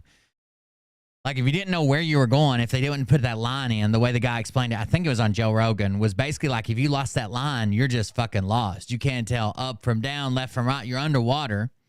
You're weighted to be like less buoyant. You can't tell anywhere you're going, and you could just go to dead end after dead end after dead end after dead end after dead end and never find the line again. To cave diving, and getting through the cave here requires many different skills because while large parts are flooded, there are also passages where you can walk through the cave, and at other places, some climbing is necessary. Tamloang had very poor visibility, so in lots of places you literally couldn't see your hand in front of your face, and you had to almost feel your way along. Sometimes I just headed into the current because I simply couldn't see where I was going. I couldn't see any walls and so on. Rick and John are working their way through the deep cave system step by step, placing guidelines along the way. This first dive through the cave is particularly challenging because they have to swim against the water current. There was a really strong current. You probably couldn't swim against it for long distance, so we were on the floor with our hands in the sand, pulling ourselves along. That was the only way to make progress. Once Rick and John placed guidelines in the section, other divers could partially pull themselves along, and orientation was made a lot easier, though still a challenge. The diver's target is a section called Pattaya Beach, which is a large chamber that is located at higher elevation and could offer protection from the floodwaters. Perhaps this is where the boys went. I can't believe, like, knowing anything about this cave system, you think they would know that it floods. There's clearly water in there. And if it's like calling for torrential downpours, this assistant coach took these motherfuckers in there? But before advancing that far, John and Rick have to interrupt their search. The rain kept getting heavier, and as they thought, this might ultimately determine the fate of the boys. Considering the conditions, Rick and John have to pause their dive. I need nine more subscribers, not included gifted subs. I need 9 more. Nonetheless, no thought was given to surrender amidst the Thai Navy SEALs who were working around the clock to do anything that would help reduce the water levels. In addition, countless volunteers are joining the search, such as Samam Kunan, a former Navy SEAL himself, and an experienced diver who joined to help. The SEALs set up a that might be the guy who died, actually. That's Sumam Kunan. He might be the guy who dies. This larger cabin sounds right. provided enough unflooded space to permanently station equipment, air tanks, and divers. Yeah, so they walked in there with their coach to explore the cave, but it hadn't been raining when they went in. They claimed that there was no rain when it went in, but no one checked the weather. So when they went in, there are parts like you have to wade through or whatever, and there's probably like parts that you can swim to. They're calling these places beaches, so I'm sure there's like you swim to it and there's a beach to get out on and you could hang out in a cave. That would be cool, I think. It's not nearly as narrow as the other one. But now that it's rained, there are portions that are completely underwater and are so long you would need scuba gear. You can't hold your breath that long. Even amidst a bleak situation, they tried everything they could to divert rivers, find new cave entrances, and use pumping stations to force as much water out of the cave as possible. No sign of life from 12 boys and their soccer coach. The boys have now been missing for 72 hours. It says here they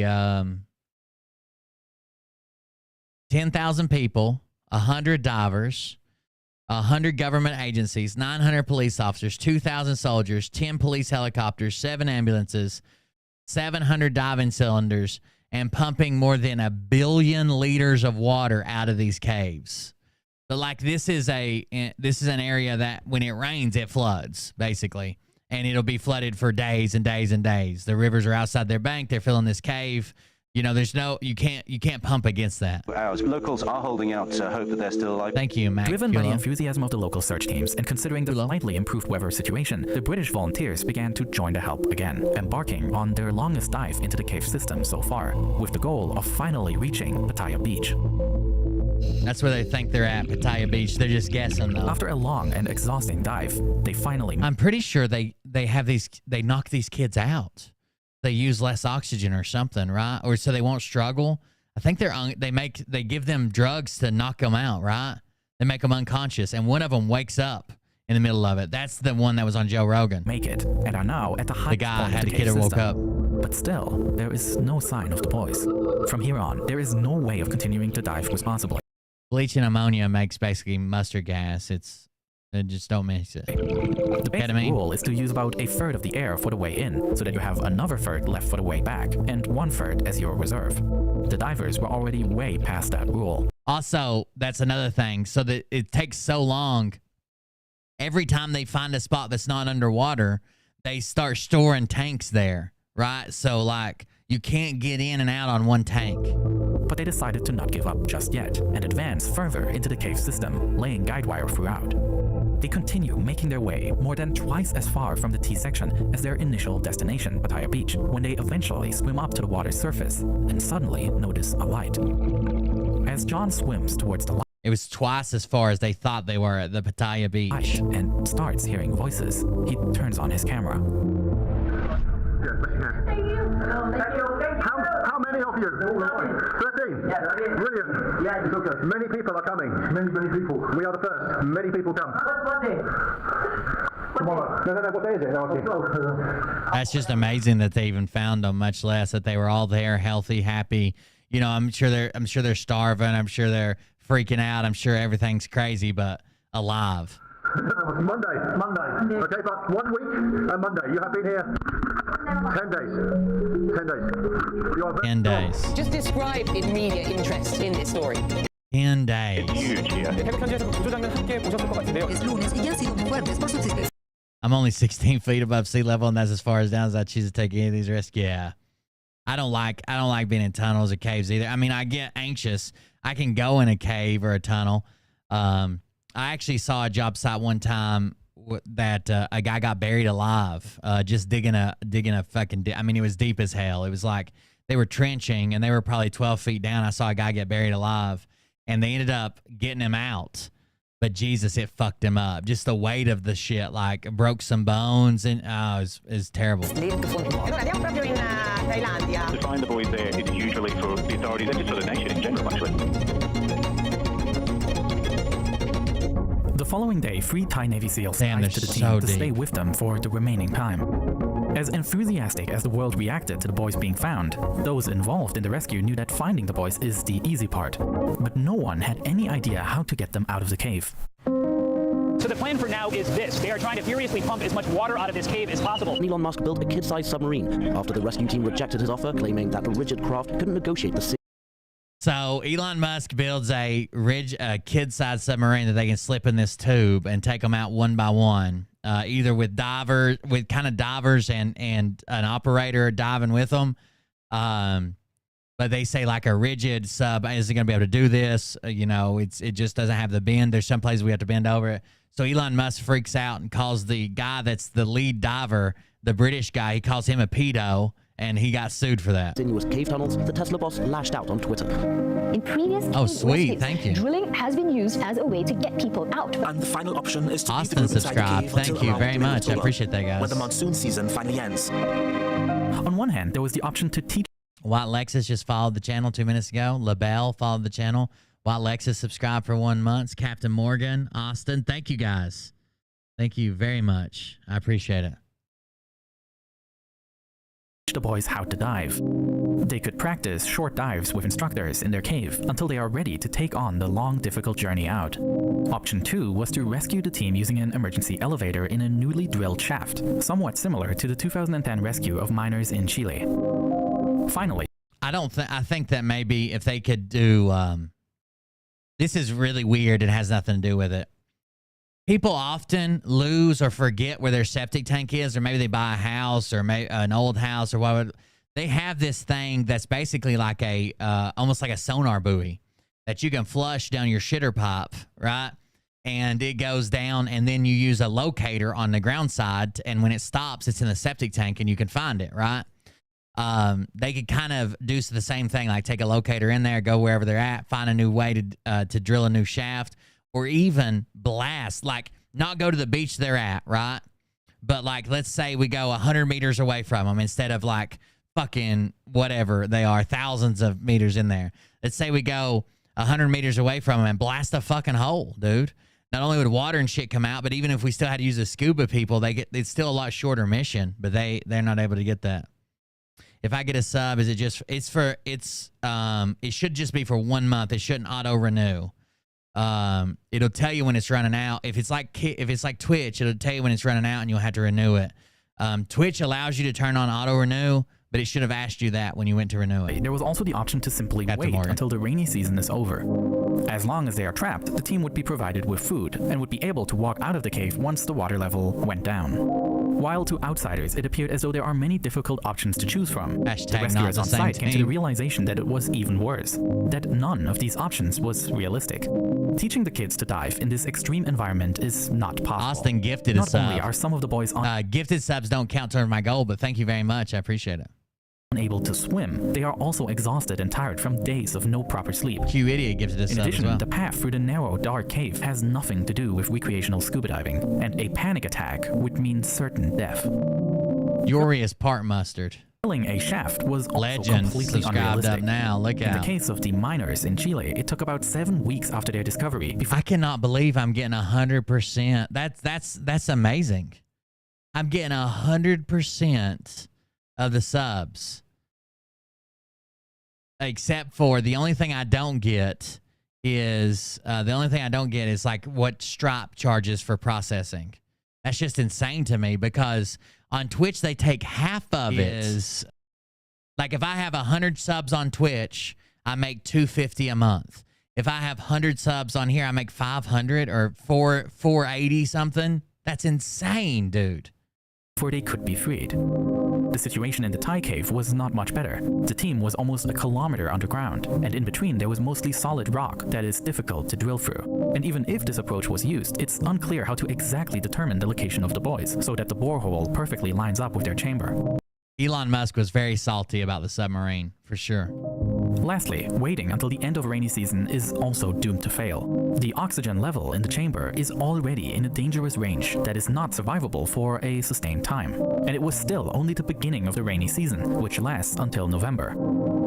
The team might have had to hold out for more than 4 months. Rainy season in countries near the equator is basically like winter. But instead of getting snow, they get a ton of rainfall. They never get snow, and everything floods. When I was in Iraq, it was rainy season and it was fucking dry season. That was it. Afghanistan, at least you get snow and shit. And so a lot of people, me included, I'm pretty sure I saw snow at one time in like the very, very, very northern part of Iraq. It's like Kurdish. Obviously didn't lay or nothing, but I'm pretty sure I saw snow.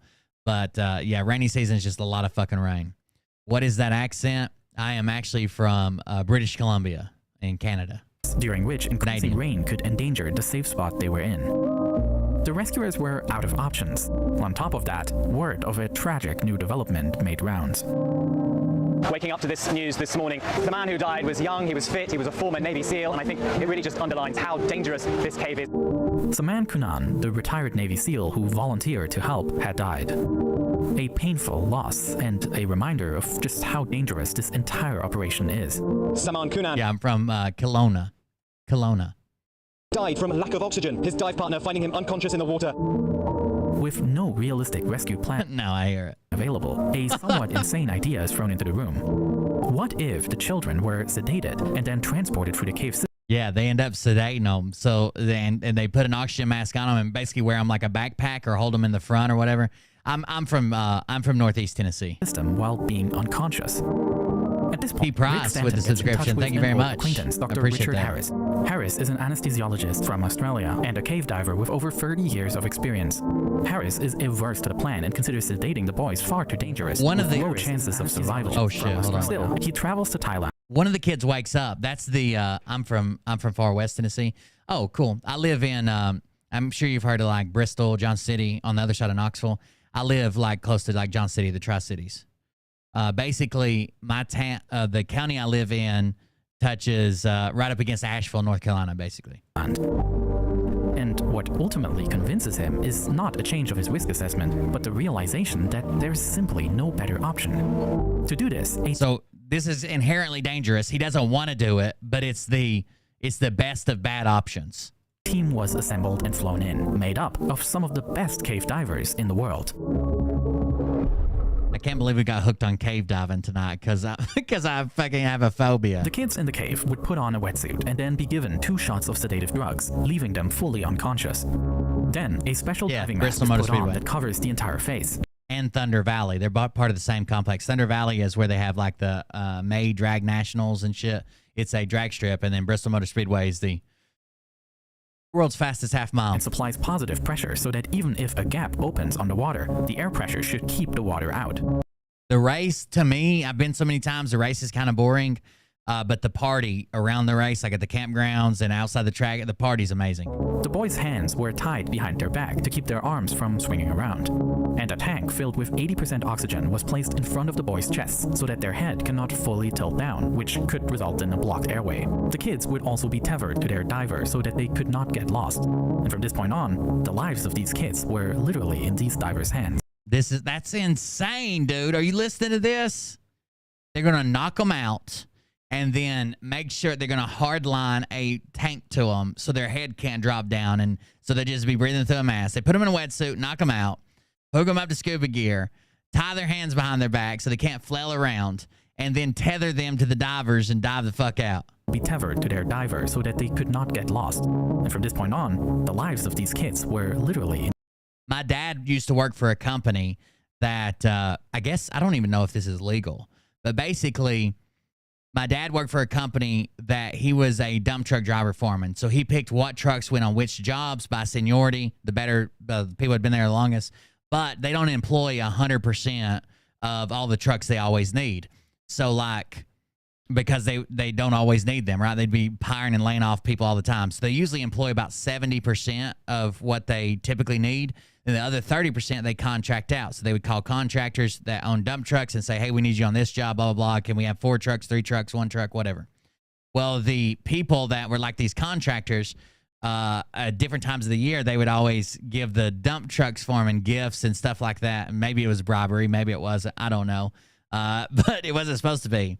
But I told that whole story to basically say my dad used to get suite tickets all the time, like to the suites at the race. And like we used to go every year and do that when I was young, when he worked that job. I met like Pam Anderson and Kid Rock.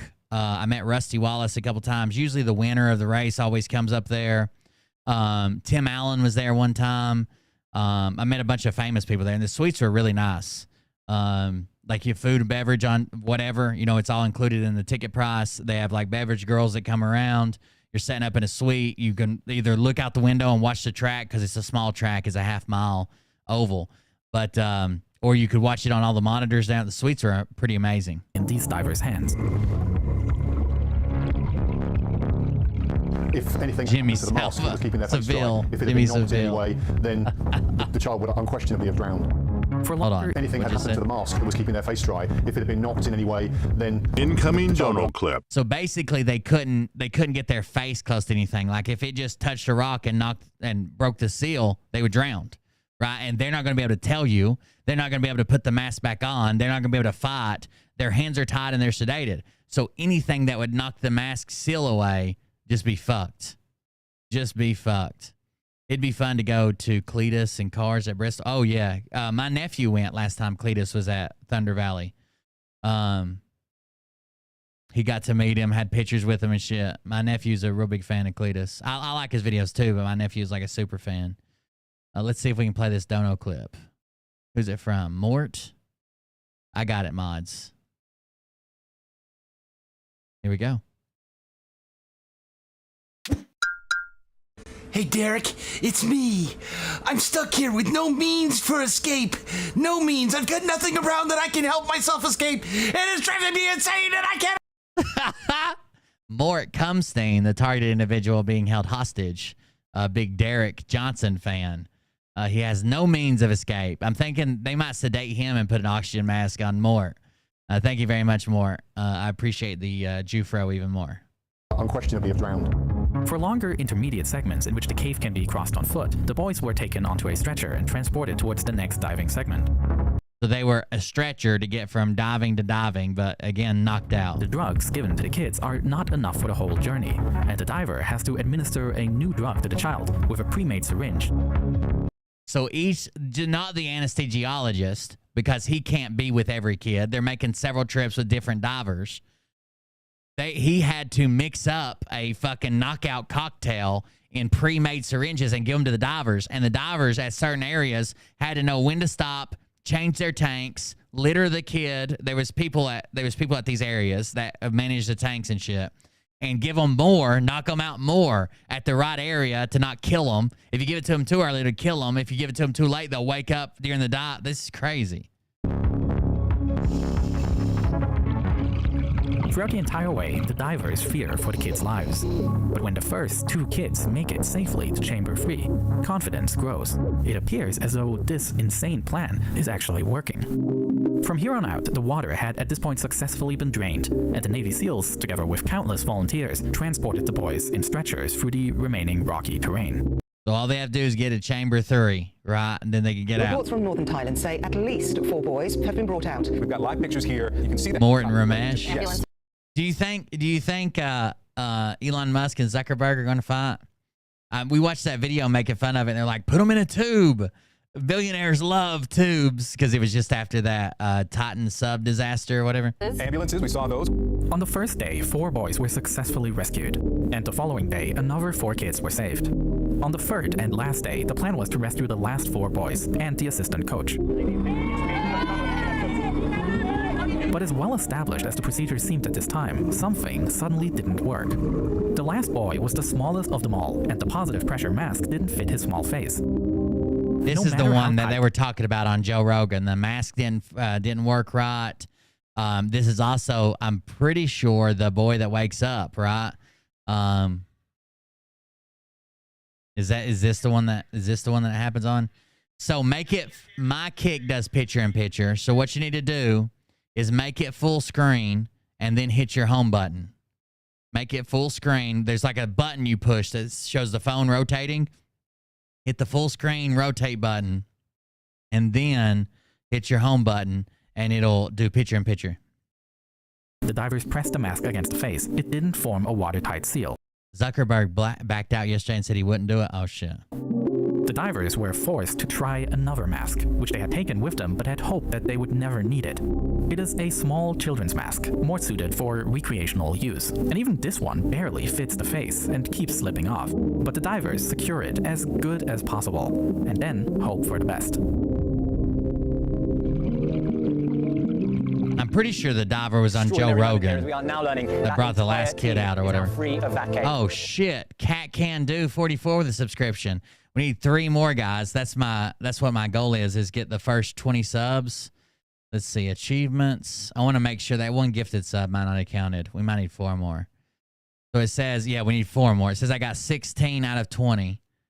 16 out of 20. So we'll see. It says I got 16 out of 20. Fuck, I hate how every time you open this, I need to just mute the site, don't I? Mute site. Okay. The rescue operation was tense until the very last second, but now it was done. All Gonna children rescue and more? the assistant coach were saved, a success greater than even the divers had expected. Although not without a prize. A Thai Navy SEAL contracted a blood infection during the rescue operation. Oh, that's what I was talking about. Bairut Pakbara was a petty officer first class who had struggled with health problems ever since the operation. Let's see if we can see this. Hold on. Cave rescue diver interview. I'm pretty sure I saw it on Joe Rogan.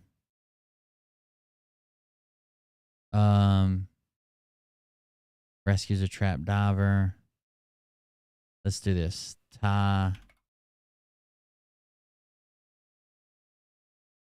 did I see him at when he was saying it? Was it on Joe Rogan?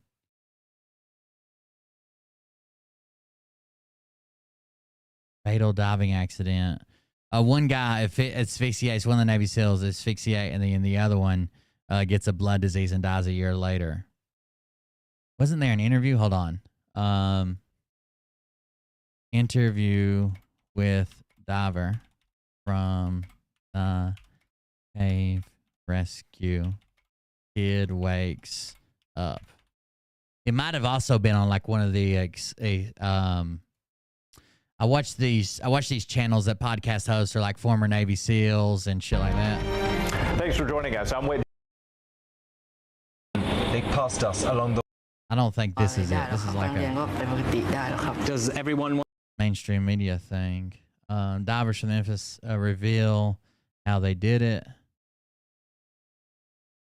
Press conference, boys rescued. I want to say it was on like Joe Rogan. Let me see. Which it doesn't matter over here on Kick. We don't get the... We don't have to worry about copyright.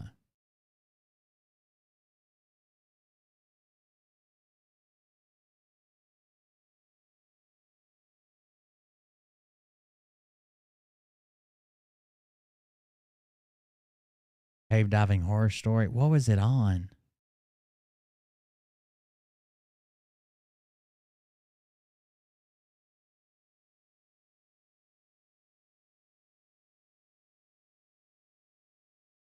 Sorry, I'm looking for it right now. Give me just a second.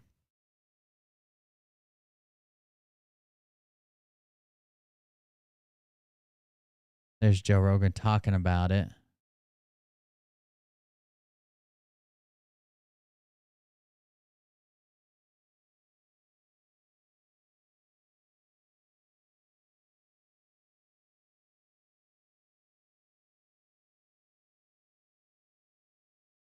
All right.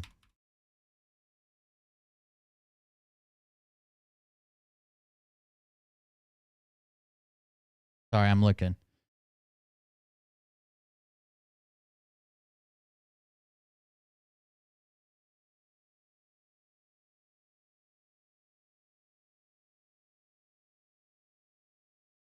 I don't know. I wanted to see it. Handcuff and drug. Truth behind the thigh. Cave rescue. This is it on the New York Post. I'm pretty sure I heard the guy was like talking about it in an interview format.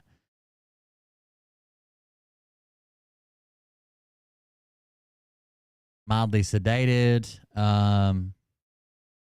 But the boys were in fact drugged with ketamine and handcuffed on their journey out of the cave. It was revealed during the rescue that the boys were mildly sedated to stop them from panicking during the rescue. The truth is much more complex. To calm nerves, they told media, but they were actually being knocked out. It says to calm nerves, the parents were told the boys were being taught how to dive, and the media reported that each of them would be tethered to an air hose and then swim out with one rescue driver in front and one behind. This was untrue. Those who'd been inside the flooded tunnels, Cochran went on, we knew that there was no chance the child. The only hope was to sedate them, put oxygen-fed masks with silicone seal about their faces. Chris of the mask fits tightly. Cochran had some many full-face mask procured for the rescue. Only 4 were small enough to fit the boys, and even these were likely too big for the smallest. A boy called Note, 14, was the first to be taken out. He'd wake up. Cochran describes Note being held in a harness strap on his back by one of the expert drivers, submerged in roughly the same position as a strapped together tandem skydiving instructor. The boy waking up and panicking, his mask leaking, preventing the mask from becoming dislodged. The rescue is slow and difficultly challenged. I don't think that's it.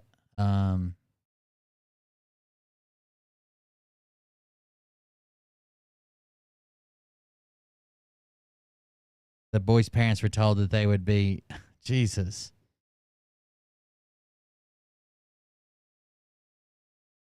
They were told that the boys would be swimming out on their own, which I guess that was to keep them calm. But that was an absolute lie, right? They were handcuffed and... Jesus Christ.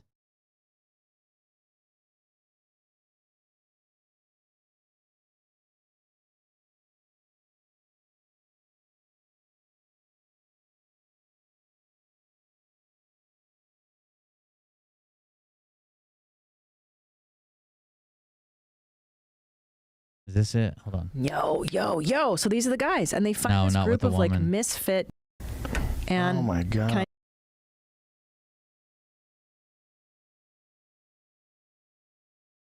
This is not it. The Ultimate Fighter. He almost died cave diving. That's not it. Sorry.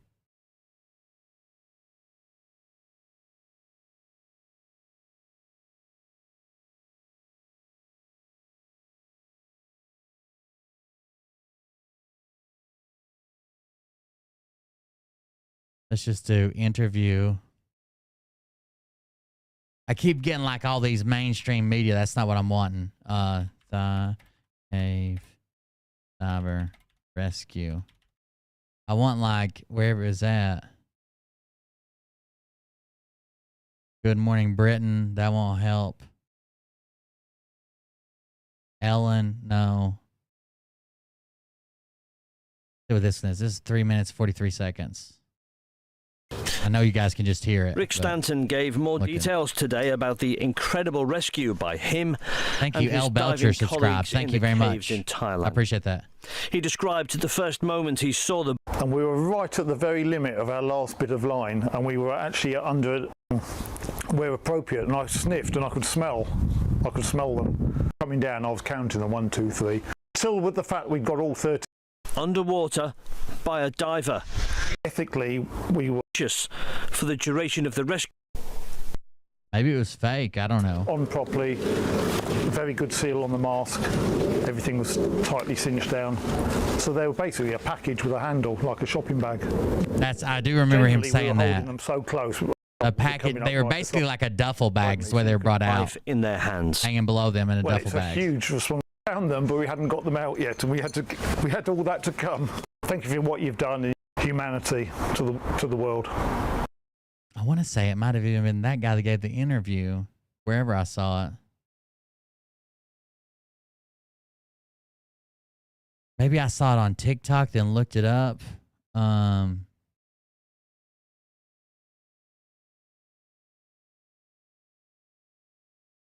It wasn't like mainstream media, though. This guy was just like free to talk about everything.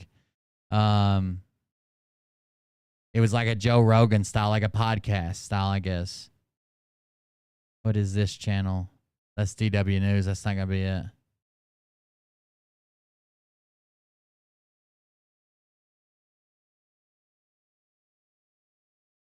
Reflects on the mission to save. That's CNN. That's not it. Damn it. I wish I could find it because the one boy wakes up during the thing and they meet eye to eye and he's thinking, God, don't fucking panic and knock your mask off. And they have to actually give him extra sedation. It was the last kid they were coming out with too, the one that the mask didn't fit right.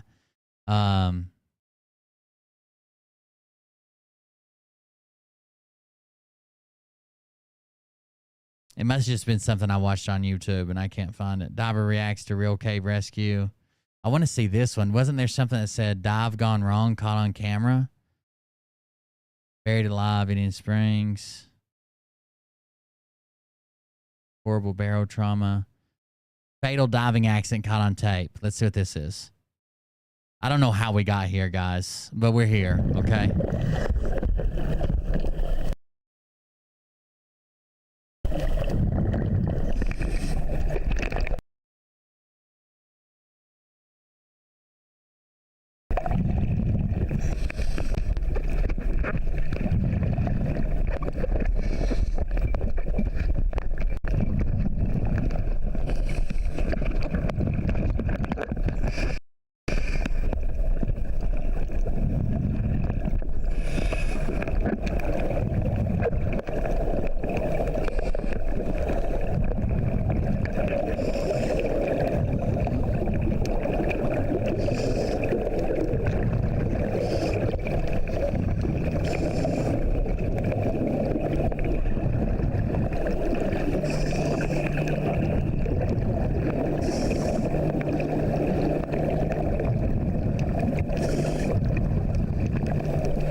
I'm not sure what's going on here, to be honest with you.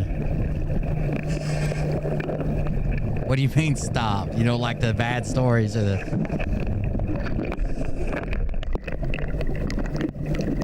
Again, I could be misremembering. It could be a segment of something that I actually watched. You know what I'm saying? Like, that was mainstream media.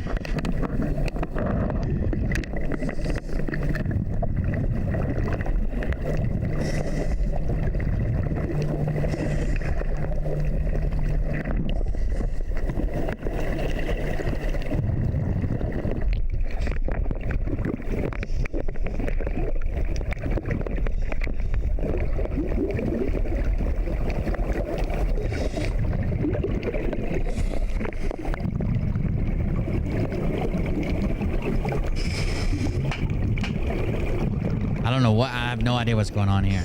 I was also looking for that diving video. What is the fatal mistake? That guy looks lost, but does not die. So the accident, he has never been caught on tape, like some filmmakers are speculating. What is the new woman that's got a murder plot in the Bahamas or something?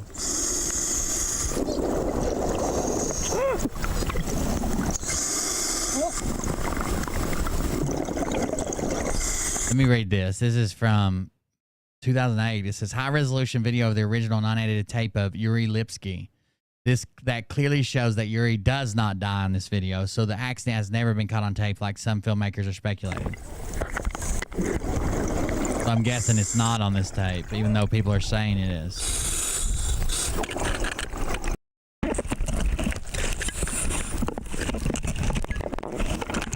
He does seem to be panicking a little bit, though.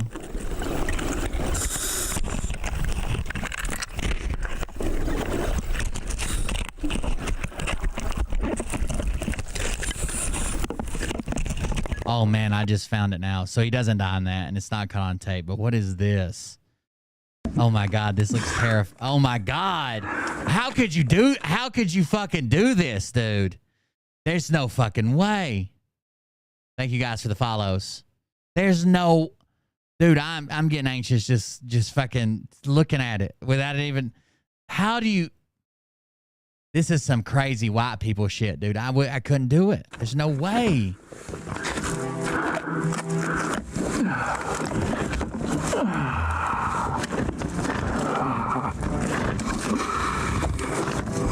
So right now I'm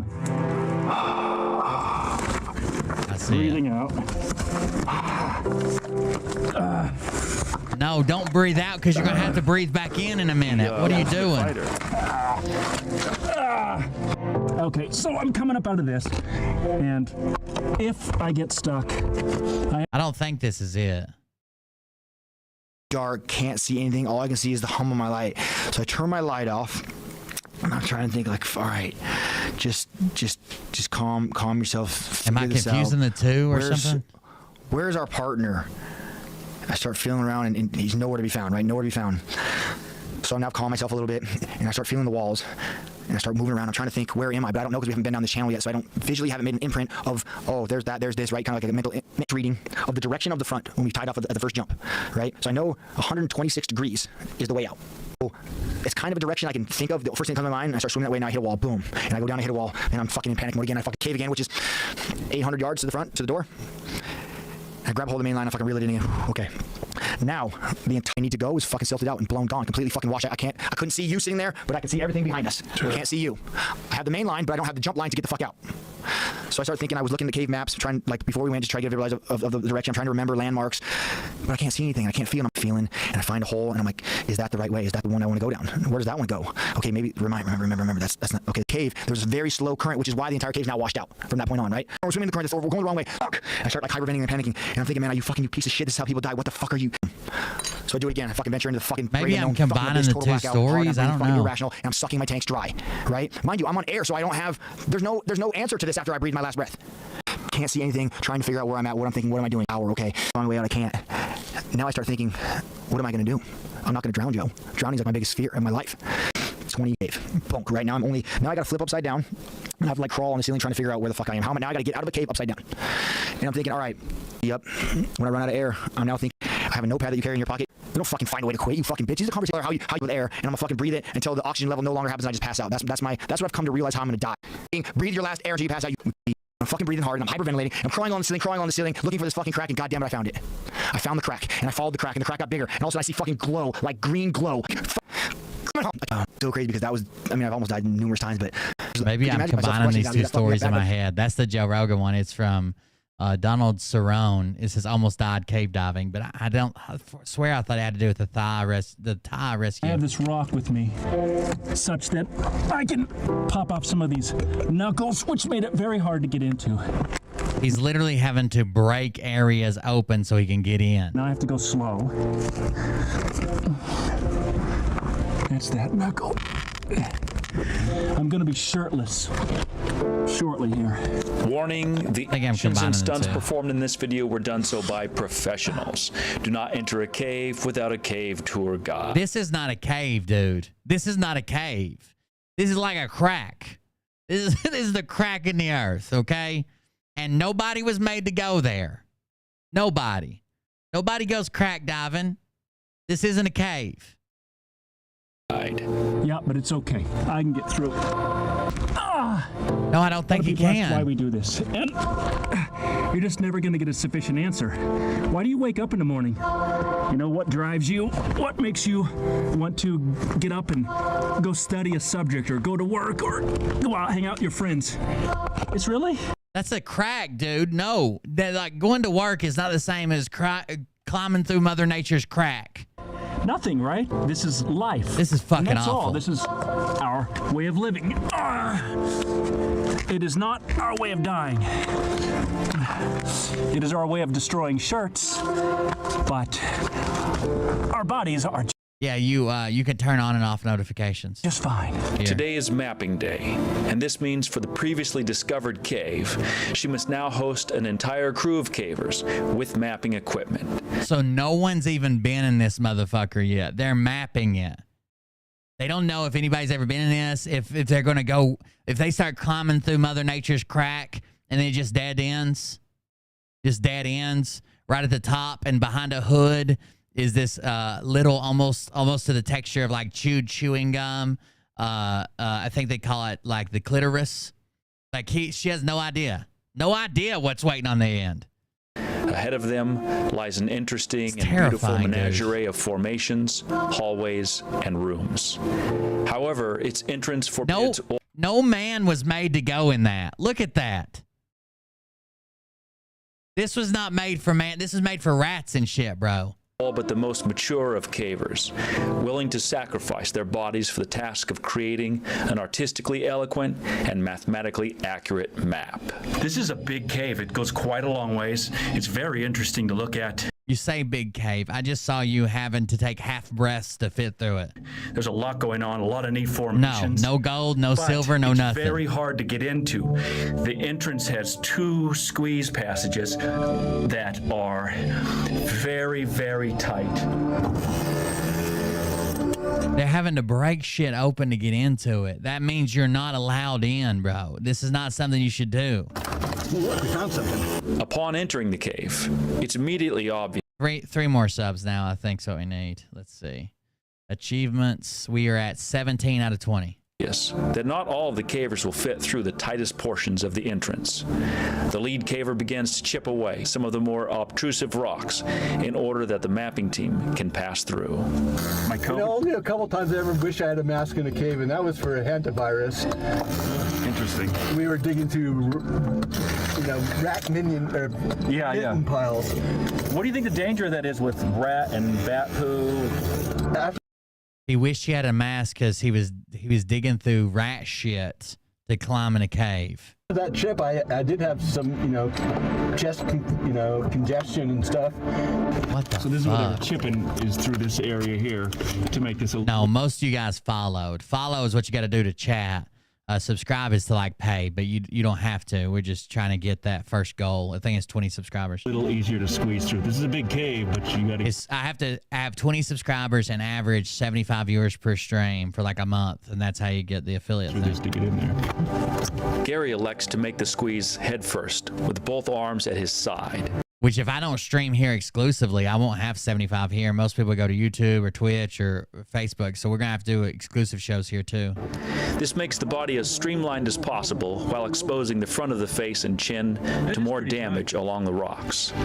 Size of body, arms at his area here to make this a. He goes in without even his arms in the front. There's no goddamn way I'm doing that shit.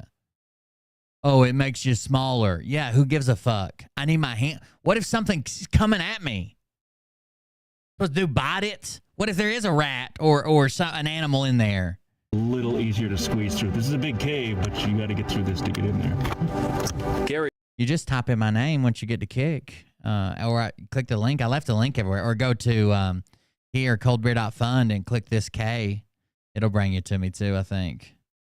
Yeah. Gary elects to make the squeeze head first, with both arms at his side. This makes the No body as fucking streamlined way. as possible while exposing No the front of the fucking face way. and chin Yeah, for to next more time, damage Barbara. along the rocks. Size I of know the it's not body is easy. exchanged for leverage and comfort. Try something new. Thank you for Many coming over. cavers have a low tolerance for both of their arms trapped at their side.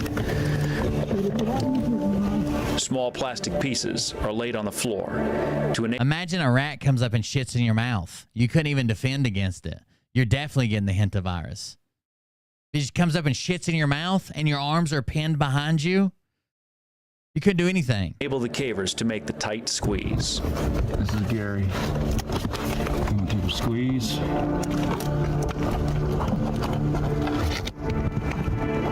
Nice and high. Easy money. That's quite an angle.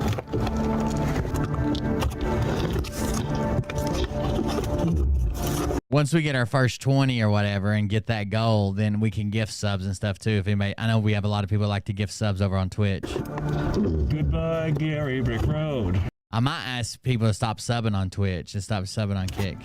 He does not love that. I get twice as much money for it, and it'll help a lot more. You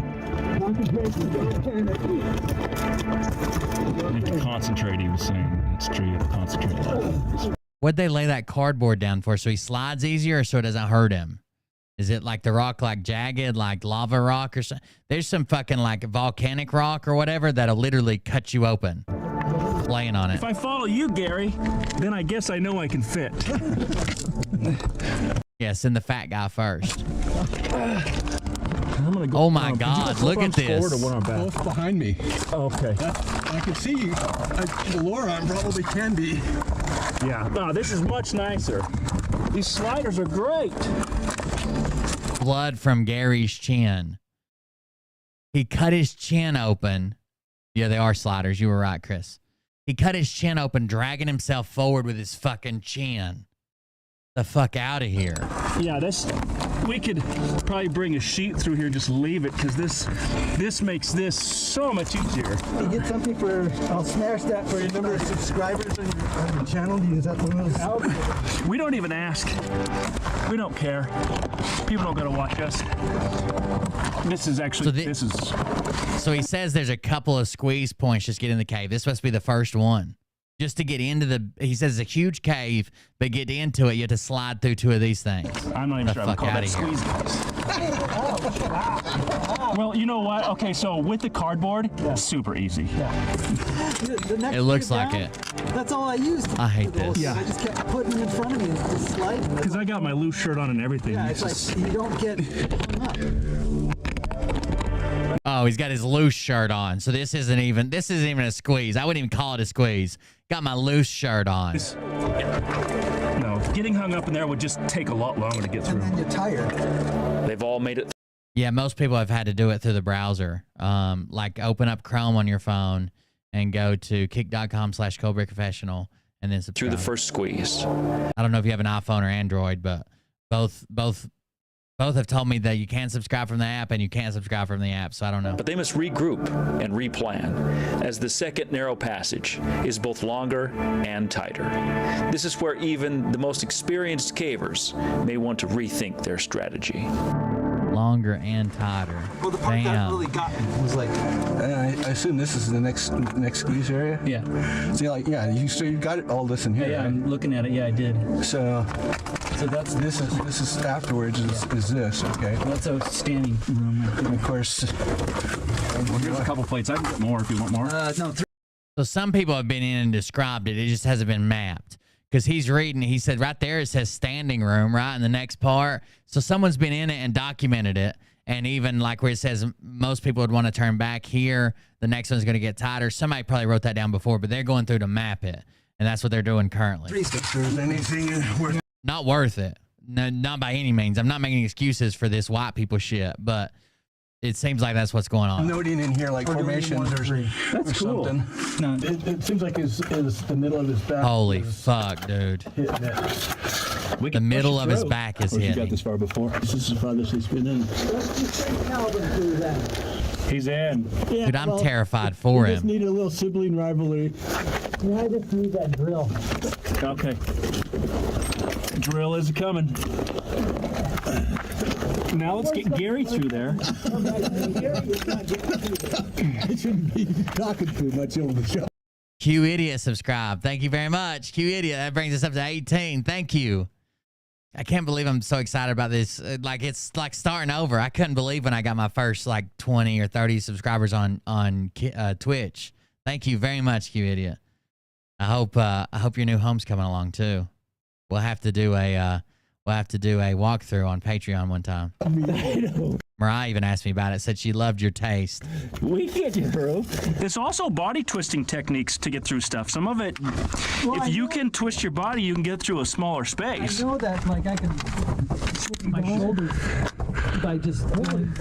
I don't want to have to twist my body to get through a small. Oh my God. We weren't made to like crawl like fucking snakes. They got like fucking muscles on their body that does this. This is not us. You had to make a new account? That's 2 people that's told me that. Why? Is there something that you're hitting when you sign up for your account or something? That's crazy.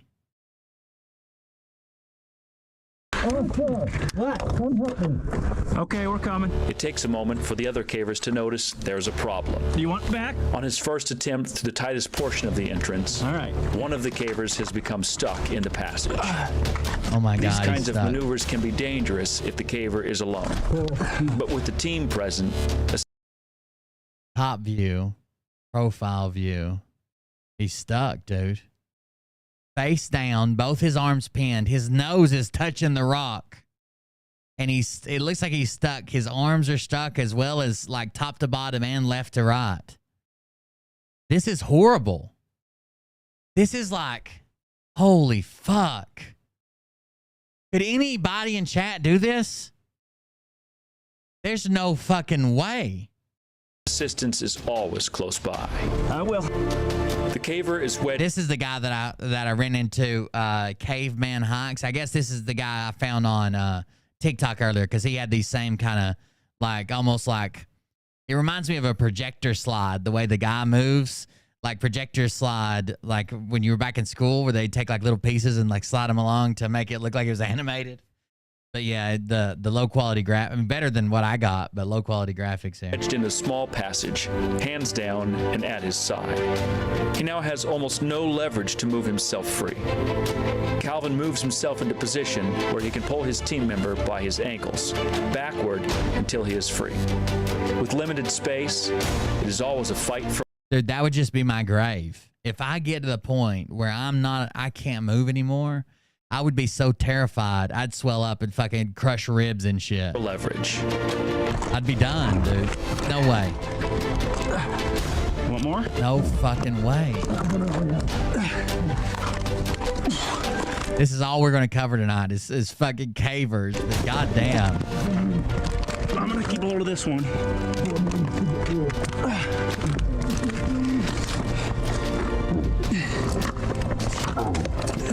I might try to do 2 kick streams a week. That is long and narrow. Until people get used to it. After a few moments. I mean, we got over 100 people watching here. That's what I'm looking for, is stay over 100 people. The caver is freed. You're free. Thank you, by the way. And Mariah isn't here. I don't think she's been here all night. Relief only lasts a moment, as the team will work to chip away more of the basalt passage. Did you guys grow up hearing the rumor that Marilyn Manson had his ribs removed so he could suck his own dick? Because when I was in middle school, that's all we ever talked about. Like, we heard it all the time. So he's satanic. He had his lower 2 ribs removed so he could suck his own dick. I mean, I like the beautiful people. That was my shit, but I don't know why that was a rumor. And try again. Oh, yeah. Let's cut a divot in and try again. You would never get me back in this motherfucker. He didn't. I don't think he did. But that for some reason, that's what us middle school kids talked about. I even had a buddy that got to go to his dad was a big Marilyn Manson fan. Got to go to one of his concerts in Atlanta, I think.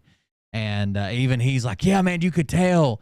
Like he ain't got his bottom ribs. No time to admire his own work. Arlen makes the assault on the tiny passage. Is that scraping a lot? Yeah, I mean, so scary. It's easier to get through now. You just got to move slow and then kind of wiggle your shoulders so that they come unstuck from the ceiling. Most of your clothes, though. Yeah, I mean, that's why you got to wiggle your... It can definitely, from the other side, you can definitely whittle it down more. Oh my God, dude. Yep, no, that's right. no. Where I look dumb, I cut all those things out. Yeah, it's already tight for me. I mean, I had Where does it get tight at?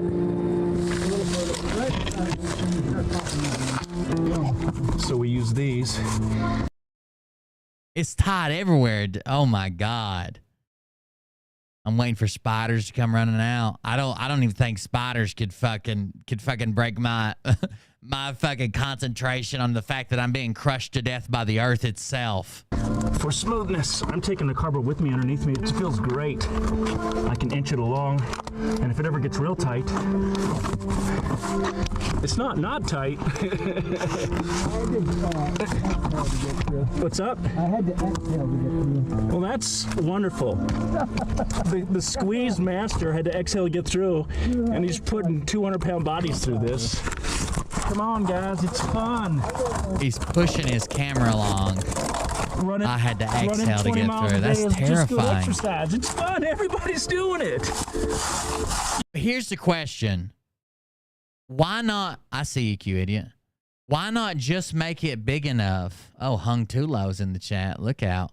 Why not just make it big enough to where you can just crawl on your elbows? Like if you're already putting in a jackhammer, why just make it to where I have to exhale I have to do this Zen breathing technique to where I can barely push through? Is it worth it? You have to decide which way you want your head to be, because once I'm pacing, I'm so freaked out. If I wasn't in front of the camera, I'd be walking back and forth. I guarantee it. And I'd probably set my phone down, be watching on my phone. I set my phone down, and then I'll walk back and forth and only look at it when I come back. Like, I can't see it most of the time. you're locked into position, it's pretty much it. I don't even want to watch the motherfucker. This is fun. You're an idiot. You are way, way, way, way too white. I think Hung Tulo just followed. He has to follow for 1 minute before he can talk. I was hoping for this. Okay, so I haven't really tried it. It's still not that tight for me. Boy, this cardboard makes a big difference. Is this wider right here or less wide? It's wider. Okay. Can Gary get through this? Yes, but at what cost? We could pull you through.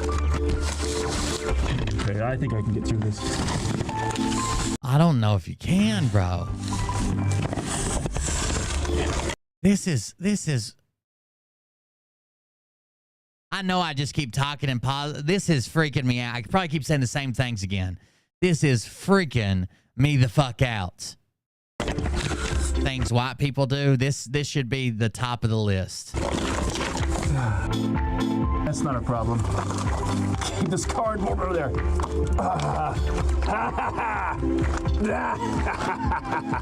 Why is he smoking? Yeah, you got it. He loves it. Look at that. That's a good squeeze. No more excuses for anybody else.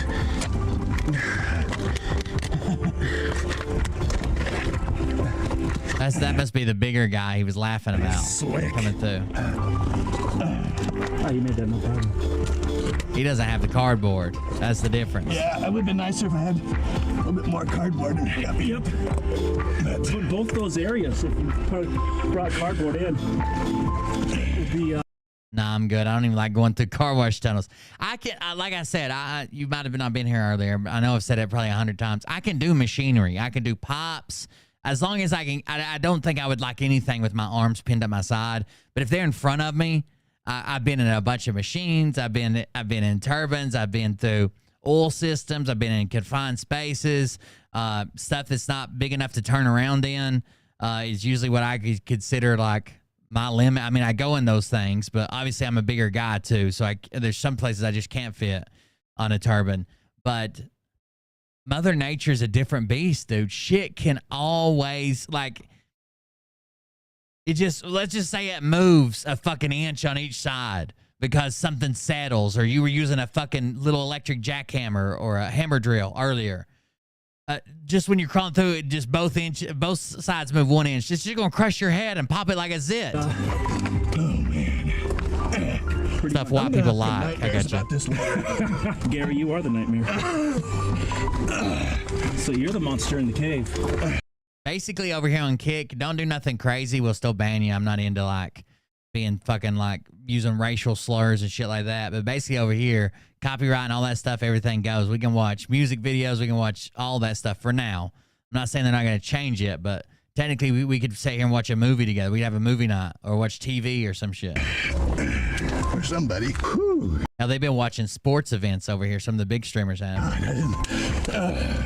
I wouldn't have done that unless there was a big support crew here. MRI hospital champion. That was awesome.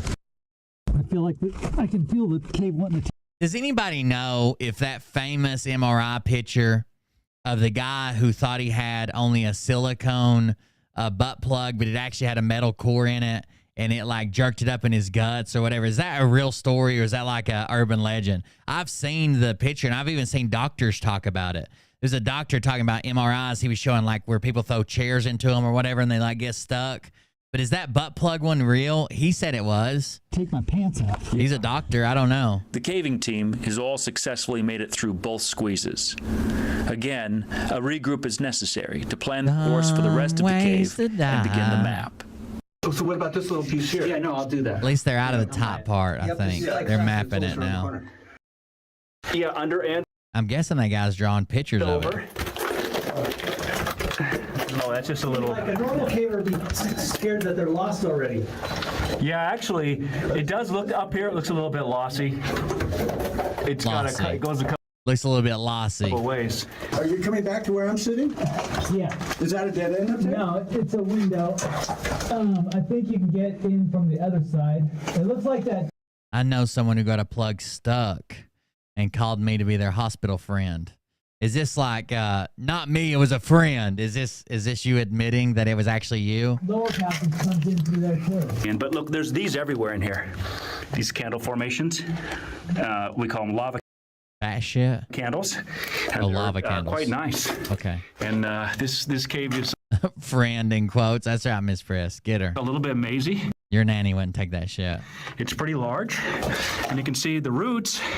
This means we're not that far. We're not that deep yet. Does anybody in chat have a leather dominatrix mask that makes you look like a like an Easter bunny that I could borrow? I'm probably gonna need that for my next ER visit. So I'm in a tight little spot here, but down here, look at these formations. I can't zoom in on them. I will in a second. What do you say? Yeah. We're not that far. We're not that deep yet. Oh, God. So I'm in a tight little spot here. But down here, look at these formations. I can't zoom in on them. I will in a second. But there are some big formations. They're all, some of them touch. They're like a foot high. Those are very nice. That's a very nice set of formations. Now, I was just guessing. Very nice. Very nice. Well, yeah, but I still want, all this stuff should somehow coincide with where we're at. Mapping not only requires technical expertise, but good planning. Several wrestling. I remember you come on video chat one time with one of your wrestling mask on. Strategy. Everybody was like, who is this motherfucker? And creativity. The cavers put their minds together to. I swear, when I see that TikTok video where the guy's like, out here, we take good care to catch and release a fish, so they're here next time for the next generation. And he's like, backflip. That always reminds me of your accent, you idiot. Backflip and throws the fish in. Decide the next step. Well, no, I mean, I don't want to reshoot all the legs on it. Okay, I'll let you know. Hey guys, so I'm just coming out of this, and check out this room. This is a huge room. Wow, like 15-foot ceilings. Goes under that way. Who knows where? The guys are mapping behind me. They sent me up here because they said this was a cool room. And indeed, it is. So this is the back of the main portion of this cave. And this room is large. It's got 15-foot high ceilings. It goes down. Passage comes in over there, goes this way. And the campers are here, they're going to come out underneath this floor. Jesus, at least they're on their knees now. And they come from the details. And there they are. I think the place you get it. There's a sex shop called not to be confused with the toy store. It's called instead of Toys R Us, it's called Toys in Us. Toys in Us is the name of it. That was good timing. We're not only a little bit lost. Are you lost? Completely lost. It's a big room, huh? I recognize this from the videos, yes. It's turning to the left. Can we just rest a couple minutes? The cavers take a short rest as they examine the Or Disneyland. Disneyland. That's another good one. Disneyland. map and make a plan for how to proceed. Boy, you see the dilemma we got. Well, we'll when we get back to here, we'll resurvey on the way back. We need to look at this more carefully. Yeah. The Buckingham Palace. This area down here, when we leave, we have to, we'll be all tired and not want to do any of it, but this... Or the Buckingham Phallus. That would be a good one. We need to fix this part. I'm in the back of this cave, and I'm trying to get further, so I have my rock chisel. A few got a small dick, but wait till it get hard. She gonna be like, damn, shit, my God. I will sub as soon as I take my Cash App card. Bought you 5 6-packs. Thank you very much. Yeah, it's a new streaming website, so there's no telling what they'll approve and what they won't approve. But I think it processes it through Stripe. That's the same place that Buy Me a Coffee processes it, but it's all right. No big deal. Items, but my clothes are going to get shredded here. Let me set this down quietly. So what I like to do is I can pull my shirt up way high like this, and then I drag myself into the shirt. So that is a way that I like to drag myself through these caves. Visually, it looks like I can get through, but you know, I don't know for sure until I stick myself in the passage. Okay, so it turns out, you know, I was just guessing at what was happening. This is the beginning of the cave, so we found a way where it loops around and reconnects. And so this passage that I'm jammed in, they didn't know. They're mapping the cave, and the passage loops, and it looks like it goes near the entrance, but there was a little tiny crack, which I'm in right now, and it comes out at the entrance. So if we can fit through this, we can actually get out at this portion of the cave. Damn. It just snagged my clothes. Talk about a little tiny crack. See, it's no big deal. I wasn't sure Gary could do that because it would get snagged up. Yeah. Bilbo's dildos. I was like, cardboard! Oscar follows through the loop, which connects the entrance. Miss Priss, this seems like some shit you'd be into. Connecting passage means the cavers do not necessarily have to leave the exact way they came. Unfortunately, the tight entrance passage still remains. Those other two squeezes are much worse. Well, they're longer. Yeah. That's just a little duck under, and you can...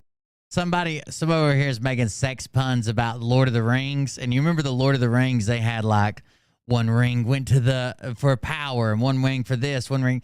So they're talking about cock rings, and it says one ring to wrap the dick, one ring to strengthen, one ring to make it thick, and in the darkness lengthen.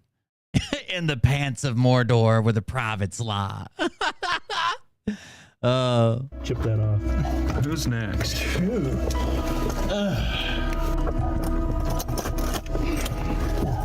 want me to grab that? Yeah, sure. Hi. If I didn't have cracked ribs, it might be easier. Oh, that's right. How's your face? Jaw's still broken. Yeah. Is it just healing? Yeah. It takes about 6 months. 6 months. He broke his jaw to get in a cave? No fucking way. Have to wire it shut at least. Arlen recently had a biking accident, resulting in cracked ribs and jaw. Okay. For this reason, he's only taking... That's how he's able to get in such tight spaces. All his ribs are broken. He did the Marilyn Manson routine. A light caving day. It's just not closing right. The break in the bone, you mean? Yeah. No, my jaw. Like I close my mouth and I have to adjust my... You mean like your teeth don't match? Yeah. Thank you. I keep leaving Oscar work with I leave stuff behind. Of course, I got your phone once. Yeah, you did. I was trying to tie my shoe. Maybe I should just go to the city today.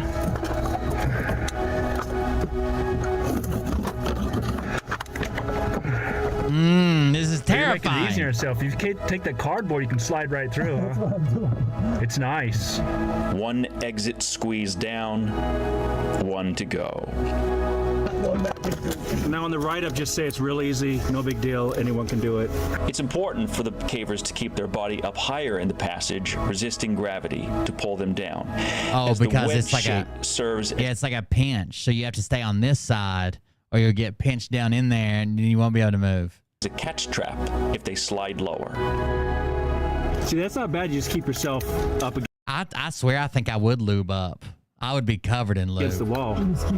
Have little packets that we used to do this. What was that for? Oh, a fifth wheel.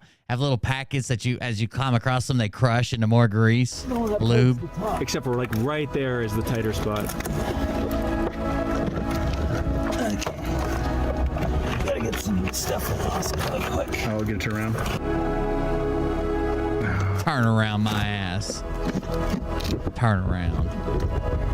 I still got my loose shirt on. This can't be Are you trying to collect tight. your cardboard as you go? Yeah. I'm sitting here facing this way too, so if you slide out, I can just collect it up, hand it up. Well, I got the farthest one behind me. Yeah. You could actually just keep kicking with your feet. The data necessary for the map has been collected. The caving day is coming to a close. The map, This is once terrifying, finished, dude. will serve as a I guide hate for these future sumbitches. cavers I do wanting to too. observe the beautiful menagerie of formations and passages this cave has to offer, if they are willing and able. And here I thought splunking was a good trip down Mariah's memory lane. Just hit her with a good Lord splitter. The old axe wound. These guys are taking it to a new level. To brave I do wear one of these hard hats with a little miner's light on it, though. These terrible entrance tunnels.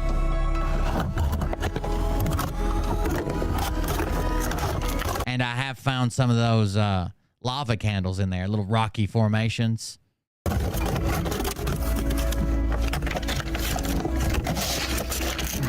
Mail carts. These could almost fit in the back of a backpack. They do. It's he said mail cartons, so that's those mailboxes, like the cardboard mailboxes that are like coated with whatever. They're basically like campaign signs, kind of. They're corrugated like cardboard, but they're slick, waterproof. Oh, I worked up an appetite in there. His shirt's ripped all the fuck. Did you just see that? Hold on. Fit in the back of a backpack. Watch when he walks out. They do. Ripped his shirt all the fuck. That is too I tight. have other little ones in my backpack. Look at it. Oh, I worked up an appetite in there. Caveman makes his way to the surface.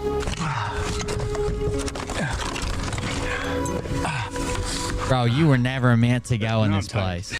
And what's holding these rocks here? What if you make it all the way through all that? You squeeze everything out, then you come back, and some son of a bitch has just like stood over here and this whole fucking shelf collapsed and the way out's gone. It's not comprehending. That'd be my luck.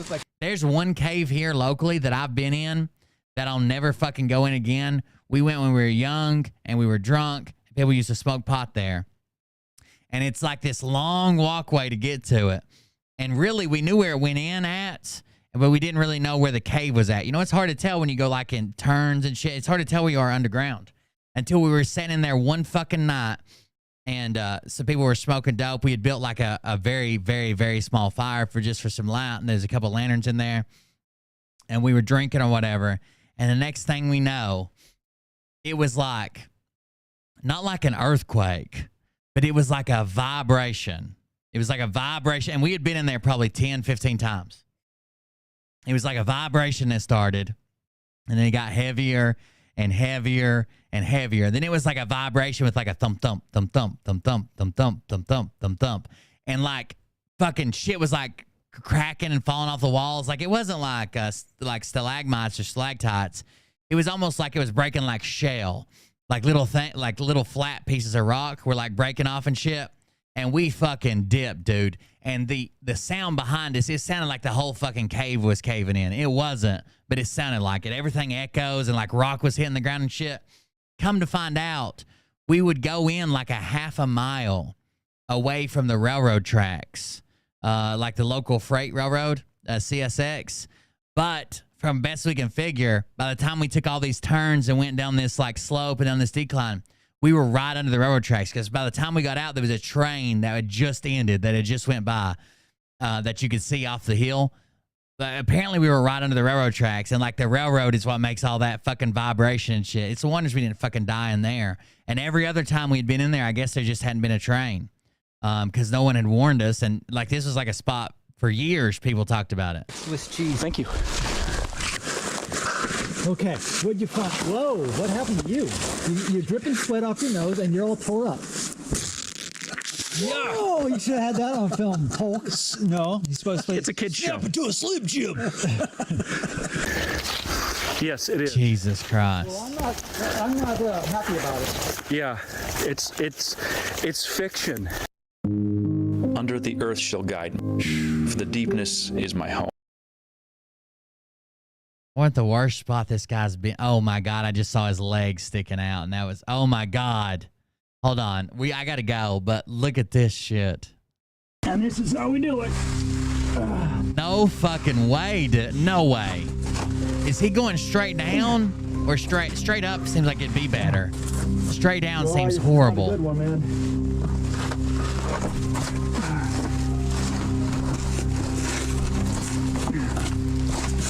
Warning, the actions and stunts performed in this. Actually, those caves we'd been to had been there so long my dad even knew about them. So it's more than years, because hell, me and my dad are separated by 30 fucking years. He knew about them when he was in high school. Video were done so by professionals. Do not enter a cave without a. No fucking way. Look at that. It looks like that shit's getting ready to fall. And they've had to dig down to get their fucking chest and shit through it. Sometimes you gotta be careful. Right there. Breathe out.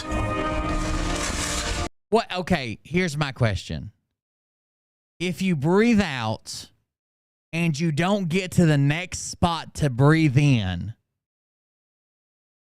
would your body just naturally breathe and shit just start fucking puncturing you and shit, like hurting, maybe breaking stuff? Or would your body not be able to breathe to the point? Are your lungs powerful enough to like fucking break and like really, really fucking hurt you if you're in something that's hot? Or would your lungs just not work?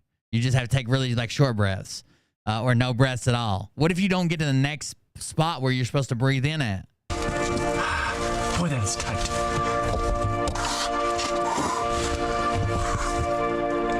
Oh, I wish Mariah here. We could be like, thanks, Mariah never hears. I wish she was here. Boy, that was hot. Okay. Well, we are in. You think your lungs can break your ribs? Welcome. I don't know. To the dark. I don't know. Dark frontier. Check this out. What, Jacob? What do you see here? Bear positive, bear head. Look at this guy. Ooh, fuck. Wow. It's a little black bear. That's all right. You don't mind that, right? Because it is free fall here.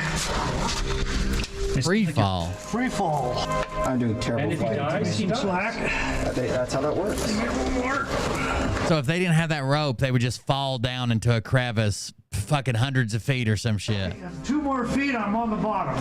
Oh yeah, I'm definitely going to be terrified. Capsules. Right there, you got it. All right, right here. This is going to have It seems nightmares like your about. primary concern. You're like, so you just wedge yourself in that crack. Hold up. I'm gonna look around the corner.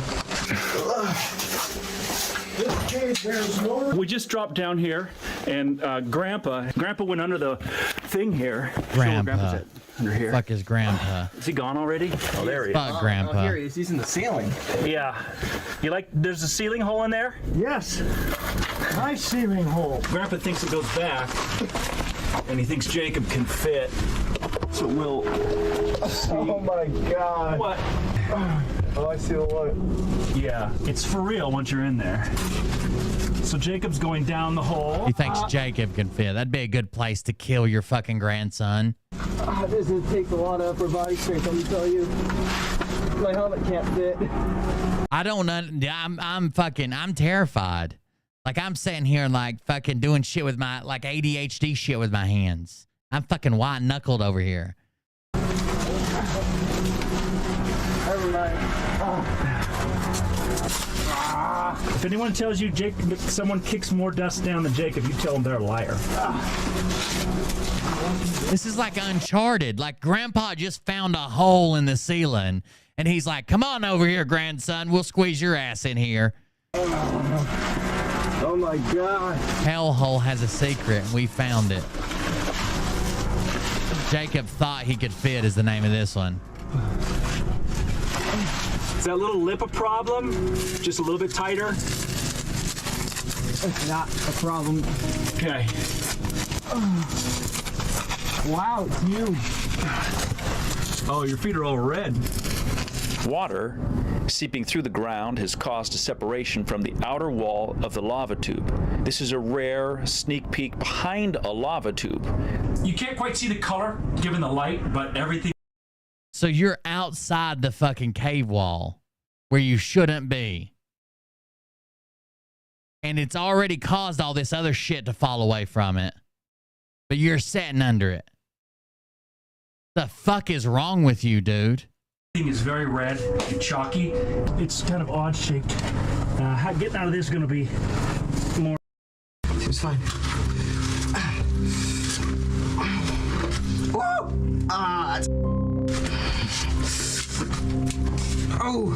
It's like.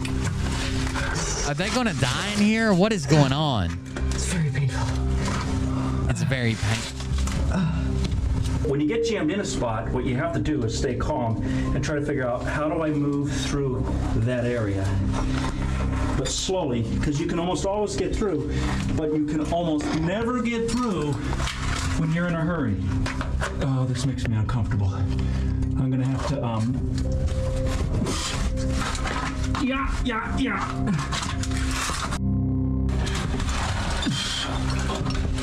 Oh yeah. Oh, when did I gain so much weight? We do a lot of taking unnecessary equipment, but again, we've made decisions about how we want to cave. And then we have to live with it or die with it. Oh, this is just my last freaking hurrah. This one actually says claustrophobia freak out. Hold on. This little place will seriously play with your head. Also known first. Is there an upside to St. George's craft? All right, get into the opening. We'll see if we can coach my dad down. Hey, Opa, I made it to the cave. Let's see what you got. The slot canyon. Once you get down here, there's a pretty cool. Just walk sideways. Let's go like 20 times. No fucking way. He said, let's go like 20 times. Okay, let's go. I know, I'm trying to pump them up. Just walking sideways. You can do it. Let me say Lyman. Let's go. And down. I brought a tape measure because when you actually get to that tight spot, it's pretty terrifying and you don't want to have it. He says he's not dead yet.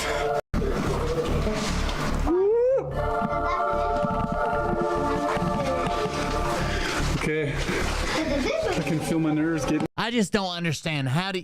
Okay, let's say we get to a spot where I have to breathe out. Okay. And I've never been here before. How can I trust that I breathe out, move to the next spot, and it's not even smaller, and then I can't breathe back in? Starting to make me feel kind of angry. Not angry, but scared. Scared, angry. Let's see these kids. Dude, you're an idiot. You're an idiot.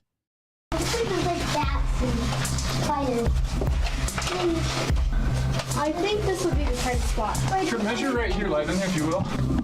Right here to here.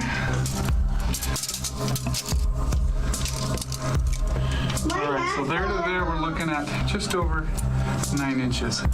9.5. No fucking way. Nervous breakdown in a cave. I want to see somebody really fucking freak out. I'm afraid I'll have to cut it off, though. I want to be a bitch. Where's the most replayed? It's right here. That looks like I'm getting out. I don't know if they freak out there or not. That's some good mud.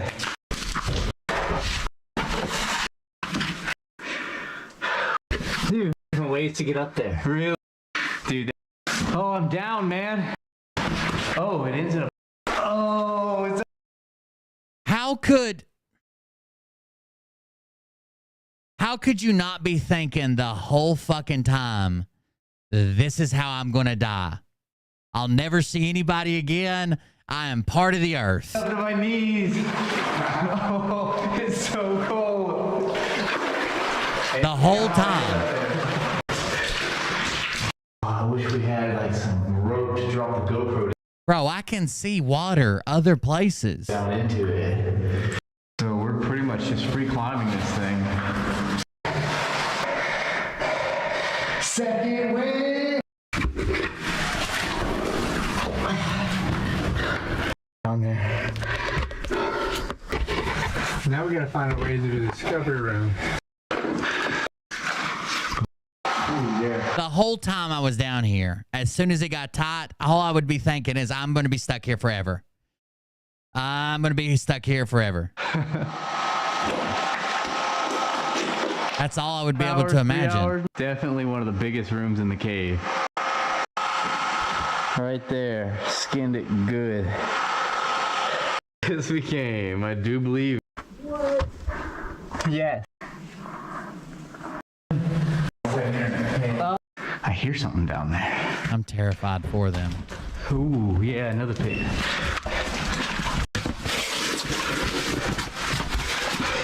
I didn't see anybody freak out, but damn, that does not look good, guys. Wow. There.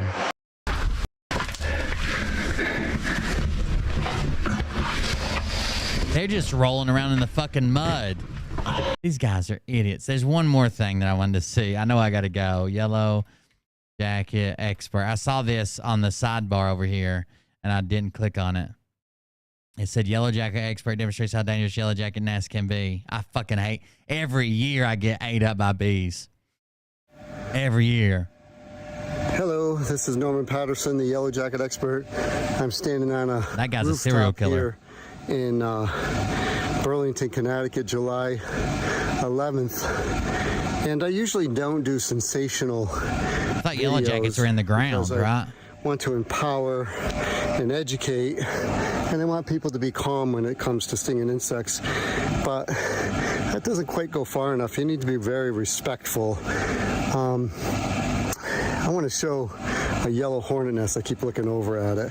A yellow hornet nest. Okay. And yellow I want to give people an understanding of how dangerous they are. And so what I'm going to do, collecting for the medical, give me a size.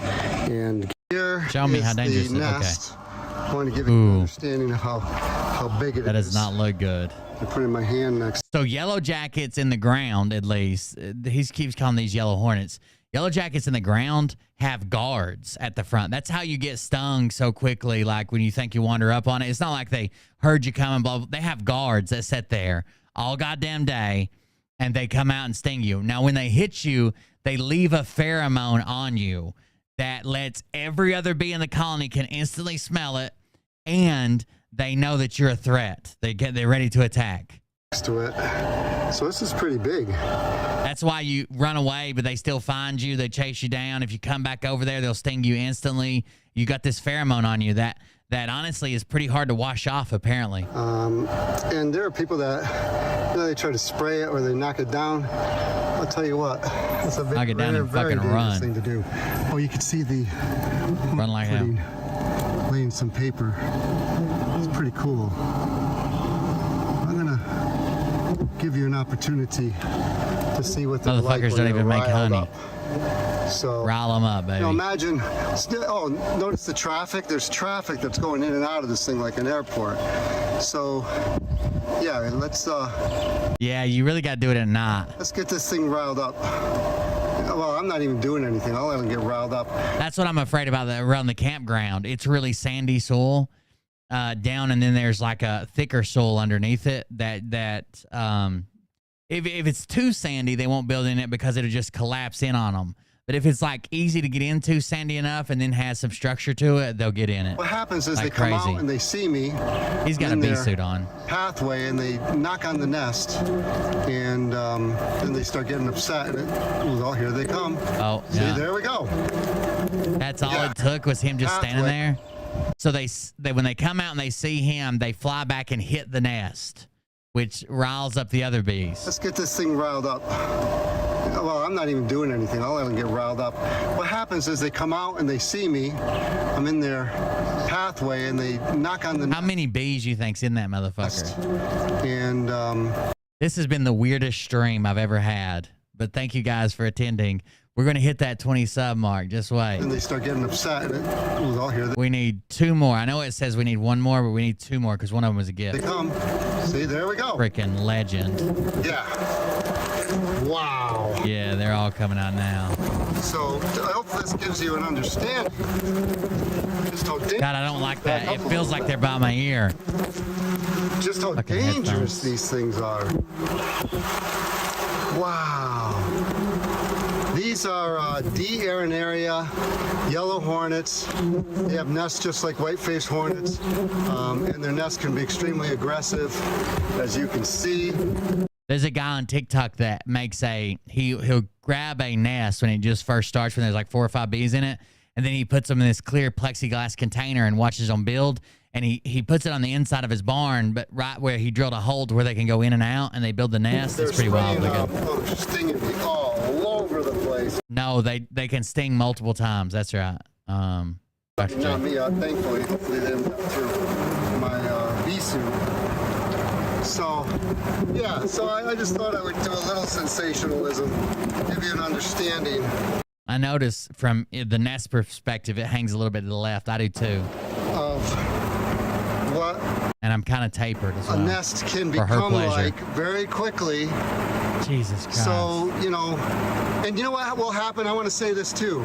A pest control person would come and they would spray midday, which is about midday, and there's all these out there in nature. Go spray them at night. They're gone. Oh, Yellow Jackets is a show, I guess. Duct tape versus hornet necks. Trapping them inside? No way. You're going to duct tape the opening? What is up, YouTube? Stay tuned. No fucking way. And get away?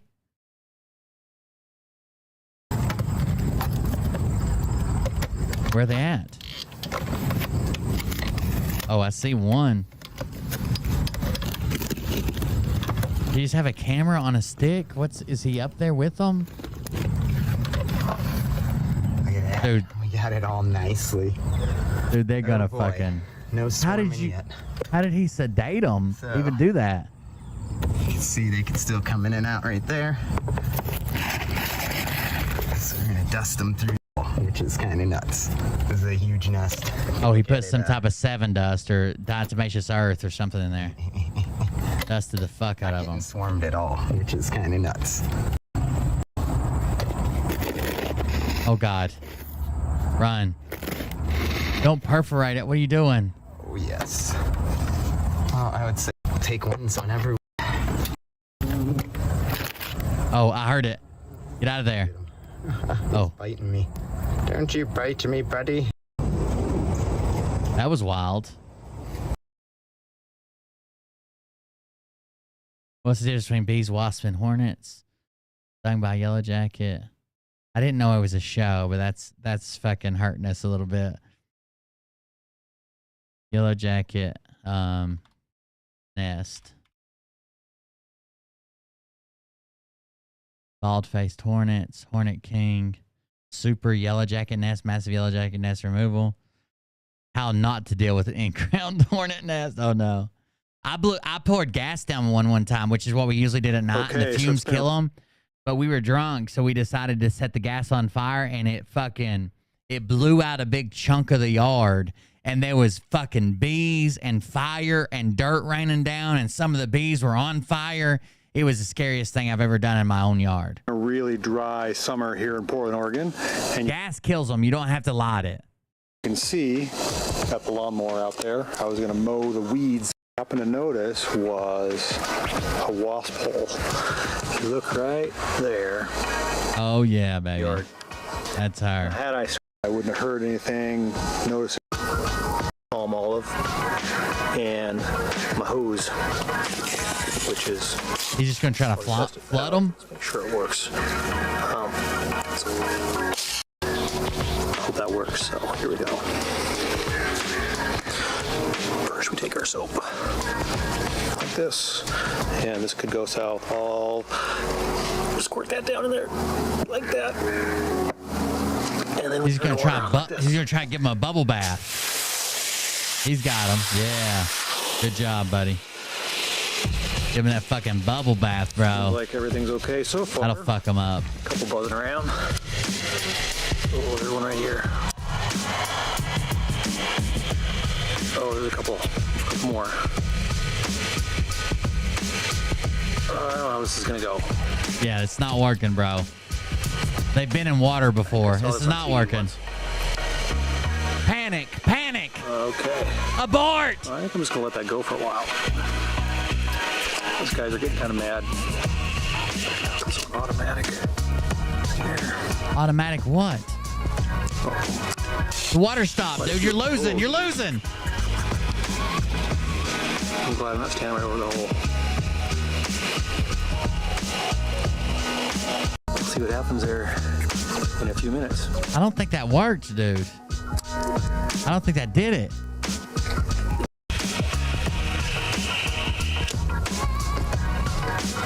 You just made really clean bees that are gonna fuck you up. Lawn mowing may have to wait. Yeah, it didn't work. Come back. Look, it didn't work at all. Later. I don't know if this is such a good idea. Give us 5 more minutes. I just sprayed some bees the other day with some bee killer, and they fucking the bees in the nest, man, they like the larva, like the baby larva, they like throw them out of the nest. Like they rip them out of their little cells they're in and throw them out of the fucking nest. Like to the ground to their death. Exploding hornet nest with a wrist rocket. Oh no. But like they just kill their babies. I gotta leave, but this is gotta be awesome. How many bees come out when you shoot it with a slingshot? I need a slingshot.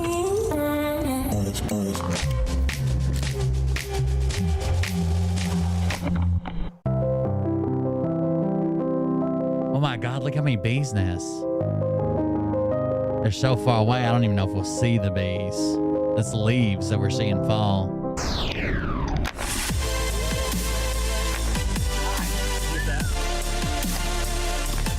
Yeah, that wasn't that good. Okay. There's this other guy that has a show called Mousetrap Mondays where he tries all these different how to get rid of a yellow jacket with one step. Wash nest attack fail. Hold on. I want to see somebody get fucked up. And I see it in that tree. Dude, that big ass nest right there in the tree. Oh God, what's he lighting? Is it a firecracker? No.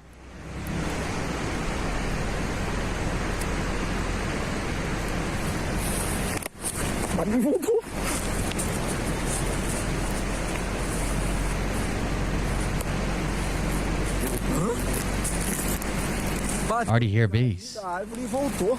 It went out. It didn't blow up. What happened? I already hear bees. They're going to try again? They're already getting stung. And they're chasing them.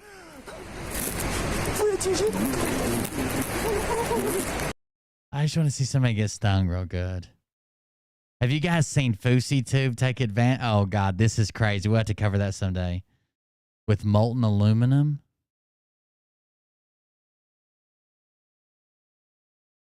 Liquid nitrogen versus yellow jackets.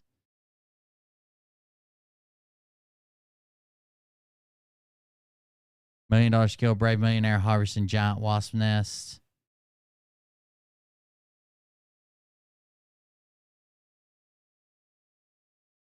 All right, so your customer here has mostly eastern yellow jackets. Oh, I've seen this. They just suck them up in a... he'll miss some, but he'll get most of them. I'm trying to catch the ones coming back from foraging too, not just the ones that are coming out of the hole. It's like, why don't you stick the nozzle straight down in like this and just suck them all out? So look at all the ones that can't get into the nozzle from here. So we gotta keep it to the side for catching both. They do a pretty good job. Just beating on the ground, getting them to come out. They suck most of them up, and they dig it up. This is nice about leaving that hole like that, because now they're still targeting to go in that hole. It's always such a concern for people who watch the videos, like, oh, you're missing them. No, I'm not missing them. They're not flying away. They're staying right in this area. I have seen them do it before. Like that. What's he spraying in there? So all of the worker yellow jackets that are out foraging for like food and stuff are now trying to get back to the nest. And I just foamed it, and they have nowhere to get back inside, so they're very confused right now. I'm gonna see if I can pick one of these guys up and take it back to the office so I can identify what species it is. Do you know which one's the yellow jacket and which one's the paper wasp? Yellow jackets are the most common species that are mistaken for European paper wasps. I mean, just like look how similar they look. But there's a few major differences between these species. We're about to learn Starting something, off with their guys. appearance, paper wasps are thinner and have a smaller waist. Yeah, I do got to play that Shelly tape. Oh, I forgot Mark sent me something that I didn't play or something the other night. And then we got to go, I guess. Shelly's tape. Oh, yeah, this bitch. Dude, this is one way to take care of it. Hold on. Imagine there's a woman threatening to unalive herself and waving a gun around. How would you take care of that? How you think you take care of that? Like there's a woman in the middle of an intersection waving a gun around, threatening to take her own life. She's pointing at other people. She puts it to her head. Well, you hit her at about 40 miles an hour with a cruiser. Watch this. Yo, chill, son. Yo! You ain't gonna do it. I'll do it for you.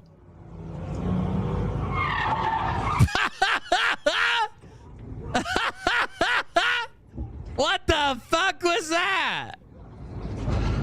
Yo, that's crazy. She shot it in the air, waved it around, put it to her head, and they ram her with a cruiser. She got a fucking gun, yo. Yo, chill, son. Yo!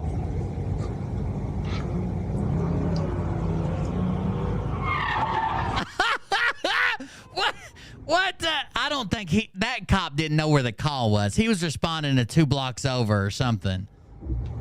The fuck was he doing? She's just like, fuck, he hit me with a car. I'm out. I'm done. That's crazy. He hit me with a fucking car. That's crazy. I did tell Mark I can't wait to cover this. He just ran her the fuck over, dude. Is that the way we deal with it now?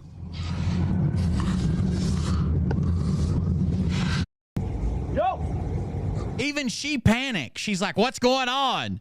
She starts to run and shit. She's trying to juke his ass. Where was he going? Where was he going? This has to be some type of horrible mistake. He was like texting and he thinks he's still like a couple blocks away. What? This can't be like their real approach, right? Yep. Even the tires are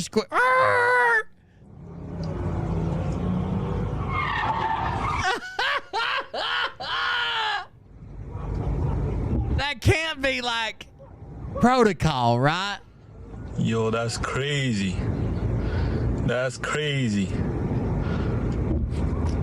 We got to listen to the Shelly tape later too. At least I know here this on Kick this type of content won't get me banned. Plus copywritten stuff and we might start regular shows, and then if there's something I want to play that I know will get me banned or copywritten, we might then switch over to Kick and be like, we're going to Kick only for this next segment. But thank you guys to the new subscribers on Kick. Thanks for hanging out with me. Still have 92 viewers, even though I said I was ending like an hour ago.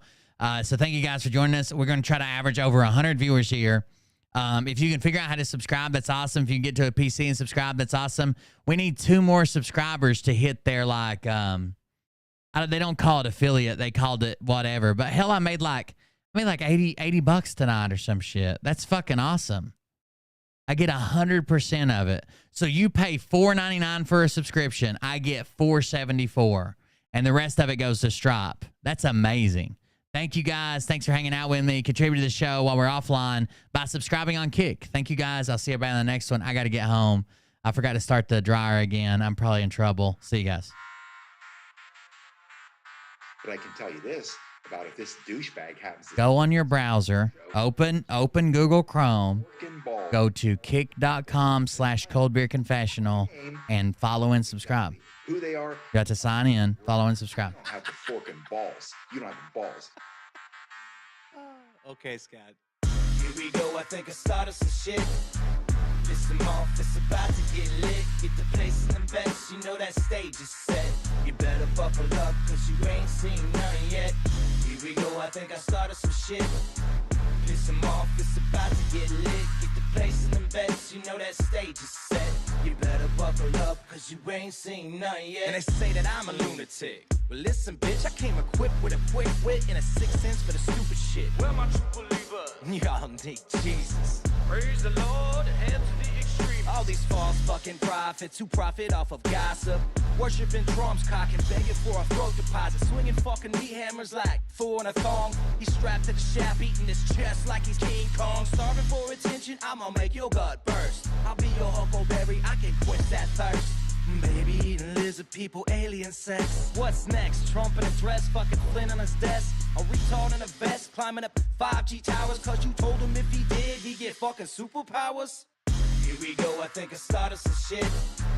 Piss him off, it's about to get lit. Get the place in the best, you know that stage is set.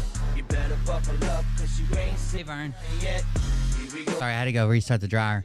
The dryer's actually working a lot better now. We probably still need a new one, but it is working better now. I was able to. Apparently, there was a big kink in the exhaust hose, and I fixed that. It is working better. So instead of taking like 4 times to dry towels, it just takes 2. But we still probably need a new one. I have to save up and buy one. Maybe that's what I'll get Mariah for her birthday if she's a good girl. Yeah, some people are having to do it through the browser. Other people are saying they just turn their phone sideways. It lets them subscribe. It's either going to be like a button with a star or it's going to be the subscribe button. The heart is for follow. Fucking stop. And after that, I don't know. Come on, it's serious. Thank you, guys. This mom's an alcoholic. Oh, give me a. Oh my god. Damn it. Here we go, I think I started some shit. Piss them off, it's about to get lit. Get the place in the best, you know that stage is set. You better buckle up. Oh, you can reply to people on Kick. That's something you can't do other places. I just saw somebody do it. I didn't even know that was a thing. You can tag people, but you can't reply. Huh. I know it says that in the app, but if you go there on your browser, it apparently lets people. Unless you're already using your browser. The app will say not available. Other people can. And did you just make your account tonight? No damn research, they be working. I don't know why Q Idiot said he had to make a new account. Second string and they acting like they know hitters. Assholes throwing bullshit shit and runs to the shitter. All this nonsense on my conscience, it's hard to sleep at night. Who the fuck is in my window with this time of the night? These parasites, these leeches, with all their secret meetings, teaching all you fucking cretins about baby-eating heathens. Believing in reasons with no meaning is bullshit. Will Bird motherfuckers out here busting the grifts. Here we go, I think I started some shit. I'm a Kick affiliate. I'm trying to get to partner, I think, is what the next step. Cause you ain't seen none yet. Here we go, I think I started some shit. Piss them off, it's about to get lit. Get the place in the best, you know that stage is set. You better buckle up, cause you ain't seen none yet. You don't have those guys. Oh, 2-factor authentication? Yeah. That might be a thing. You might have to turn on 2FA to subscribe. I forgot about that. I have to do it to, I have to have 2FA on to be an affiliate.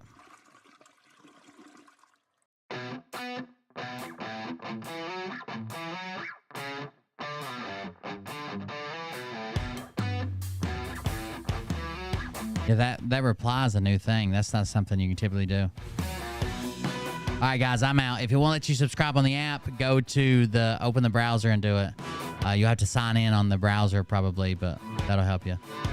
Everybody have a good night. See you on the next one.